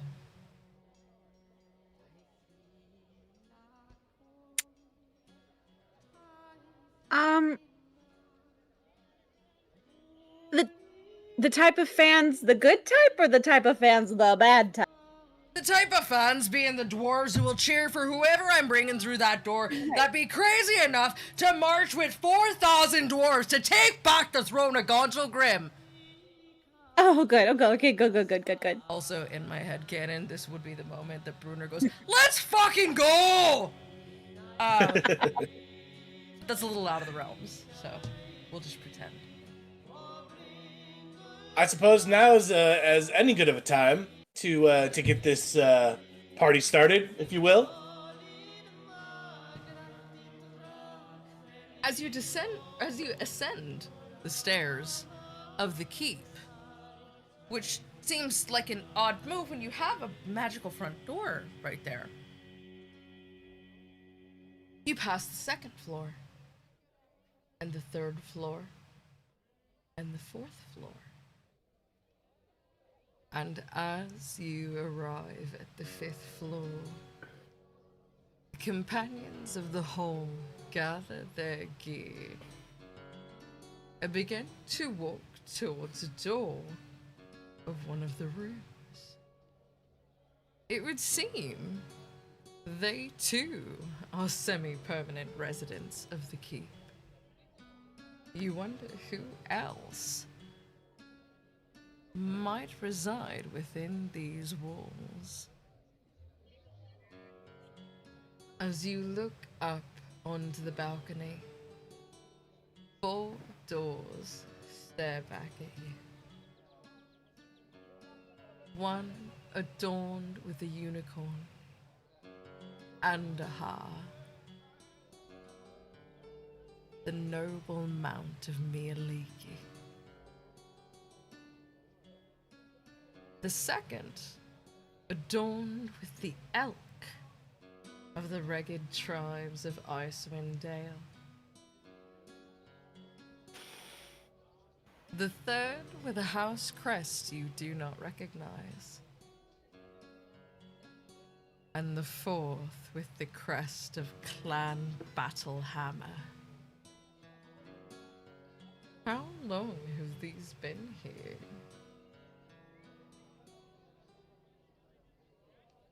As you walk towards the unassuming door, Bruna grasps the handle and steps through with utter confidence, disappearing into the room. What do you do? Which room was that? It is Or which door, the rather? center room on the bottom floor of the back wall on the 5th floor of the keep. So not one of the 4 doors. Is that the one that had the battle hammer crest on it? No, this is downstairs. This is below those rooms. Oh, okay. I have a map, if that'll help anyone. That might actually. Okay. Give me a second here. I thought we were following them through the door. Well, nobody has said so That's what yet, I thought too. so let me Yeah, show that's what I you. assumed we would be doing. I'm just gonna show you that part of the map. Where the arrow points to. The top floor seems to be the rooms, though you haven't seen a map and certainly wouldn't know based on the labels. The bottom floor has 4 more rooms. You are walking through this one that has the arrow. Oh, so we walked past the doors with the like No, things on them. they are up a floor. As you walk towards this door on the bottom floor, you can see these doors looking down at you. They are up on a 2nd floor within the floor. It's just like the 1st floor of the keep where you guys can see your rooms from the pub hall. But this is on a smaller scale. Oh, okay. Yeah. I thought we were on the They floor. were on the floor with the doors. with the doors. Technically, yes. But technically, no. Okay. It's a magical building. Yo, split level. Got it. Yeah, but it's a split level. I would say we follow him through the Yeah. door. Mm-hmm. Oh, that was a big sigh, buddy. Yeah. Yes. Wonderful. As you step through the door, you find that you are, in fact, exiting a long, dead, massive, gnarled tree that resides in the center of the main hall of the fabled Mythril Hall, home of King Bruna, 8th and 10th King of Mythril Hall, and home of Clan Battlehammer. Well, 2nd home of Clan Battlehammer. As you come through, you're surprised to see that a feast is going on, and many dwarves reside in the main halls. And as you step through the tree, you are met with cries of huzzah and hey-ho, as is the dwarven way. But you do notice one other thing. Several men stand at the leading table, all wearing helms of kings. Tell me, do any of you know your dwarven history? Before I go saying any names. I do not. I At least speak not in Dwarven, character. but I don't know any. I know a little bit. Yeah, I know a little dwarven. I don't believe I know anything of their history per se. As you come through the doors, the first thing you hear Alara shout is, "Oh, my old friend!" And she goes running up to a broad dwarven woman with a huge beard and even larger muscles. This is General Dag Nabbit and her right-hand man, Bungalow Thump. Sorry, what is her name? Yeah. I'm Other canon. so sorry. I What? also played Dag Nabbit effectively in a previous campaign, so she's a legacy character, both personally and in the broader realms. She makes me very happy. She's wonderful. Dang, So sorry. damn General Dag General Nabbit Dag and what? Nabbit and Bungalow Thump. Damn it. Pride of Not the gonna- Dwarven Army. I'm not gonna be able to Great. hear it without thinking, dang, damn it! Dag Nabbit. Dang, damn it! I'm so sorry. No, you're good. Okay. It makes me laugh every time, too. As she hugs her friend, Bruner comes through, and he's just kind of like hauling up to the lead table. Conrad! Good to see ye! And he just kind of big hugs another one of the men up there. He goes, "Me king!" And he, like, kind of kneels in acknowledgement of another gentleman you see up there, much younger than the first, a blonde dwarf. Because apparently that's the only kind of dwarf I call out as redhead dwarves and blonde dwarves, because every other, like, most dwarves have red hair if they're battle hammers, but blonde dwarves, that's way out of, no, it's, blonde dwarves generally come from Icewind Dale, or they come from Citadel Adbar,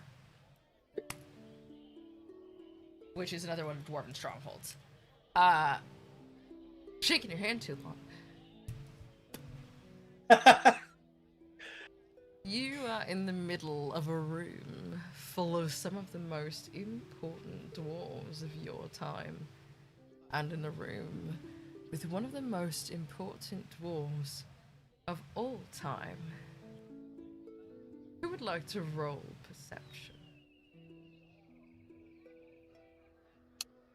I will. I have pretty high perception. The 17 from me. Got a 22. That's a nat one. So No. I take back what I said. Phyr'eyl doesn't know shit. She's really, really overwhelmed by the amount of people in this room. She was not expecting this. So this is a bit of a sensory nightmare for her right now. With all these very loud dwarves in one place. They could be a bit much, and some of them are hey-hoing, some of them are huzzahing, some of them are getting in limerick contests, and all of them are rowdy as fuck to see their king back. It's a lot for you. The rest 11. of you... Yeah, I'd say an 11's enough to notice. The rest of you, as you look around the room, notice 3 cairns, graves of dwarves fallen, important ones. You see the cairn of Catty Bree Battlehammer, and next to her, Wulfgar of Icewind Dale, beloved son of Bruno Battlehammer. And Bruno Battlehammer, 8th and 10th King of Mythril Hall.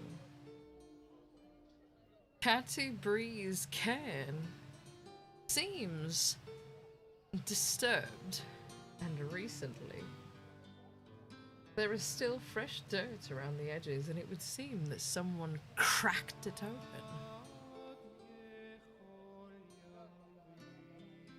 And at the end of the line, for Doc and Drizzt, you notice a 4th name. Simply labeled Dibbeldorf Puent. Friend.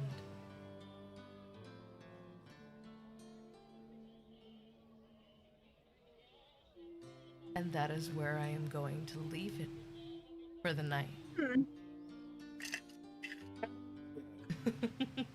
All right. Oh, look at that. Time just flies by when you're having so much fun adventuring. You sound unserious, but you better be serious. Who, me? Not Yes, serious? Ha! Guffaw!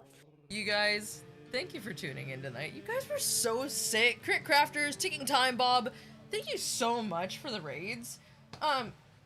If you guys are still here watching and you want to be brought back here, interact with the stream, give us a follow, check out the link in the bio, wherever you can find us. If you're more of a fan of TikTok, we're over there too. You like YouTube? Well, we're there as well.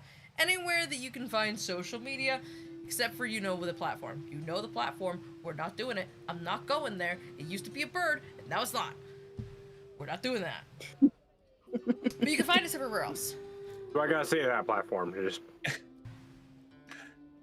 If you haven't already, give us a follow. A subscription is always great.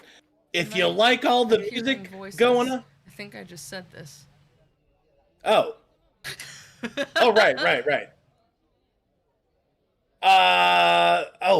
What is it? Syrinscape. There you I go. was gonna say- Syrinscape. That's what I was. there Ah. you go. If you like all There you the go. yeah. Like, are you gonna do it? Am I gonna do the thing? If you like all the sounds and background accoutrement that's you hear in the stream, Syrinscape, we actually pay them. They don't pay us. We just love the product that they provide for us. Give them a gander if you like. It's Syrinscape.com. That's SYRENSCAPE.com. Because epic battles deserve epic soundtracks. Close enough. I think they All came right. away with it. Epic. Starting next week, we will also have an additional tool to test at our disposal, and that is Dungeon Playlists. Thank you so much, Dungeon Playlists, for making a free resource. We're super excited to try it. We also just dropped Volume 3 of our library missives on the Patreon. That'll give you behind-the-scenes look at different places, people, and items within the campaign. You'll also get an additional episode of the Thieves Guild every couple of weeks. And access to our Visions of the Realms series of character and NPC portraits, where every month I will be drawing up for you a portrait of some part of the realms. I'm very excited about it. Eventually it will include buildings and notable landscapes. I need to fix my follower goal. I'm so sorry. I'll fix my follower goal. I will write it down on the things. Thank you, Crafters. I will fix my follower goal. I knew I was forgetting something. I knew I was fucking forgetting something. Thank you, Quick Crafters. We have a P.O. box. If you like writing us letters, if you make dice, if you make some sort of cool resource, or you have crazy photocopies of an old, source book that you want to share with us, we love that kind of thing. Send it our way. Send us all the things. You can find it in the bio.link. The address is there. Otherwise, yeah, go check out, Nerds for Literacy, right? Nerds for Literacy? Yeah. Go check out Nerds that's for the thing. Literacy. We're trying to hit $30,000 to provide books for underfunded and unfunded schools to help raise literacy rates and raise just general morale in kids and teens who really need to read and need to identify with a story. We do a lot of that here, and well, I love that they're doing it. It's brought to you by Tony Weaver Jr., one of Tupac's kids. He's doing really amazing work, and they are over at nerdsforliteracy.com. And that runs for, I believe, another 6 weeks. So I'll be talking about it every single week for the next 6 weeks. Otherwise, adventurers, say goodnight. Good night. Adventurers. Good night.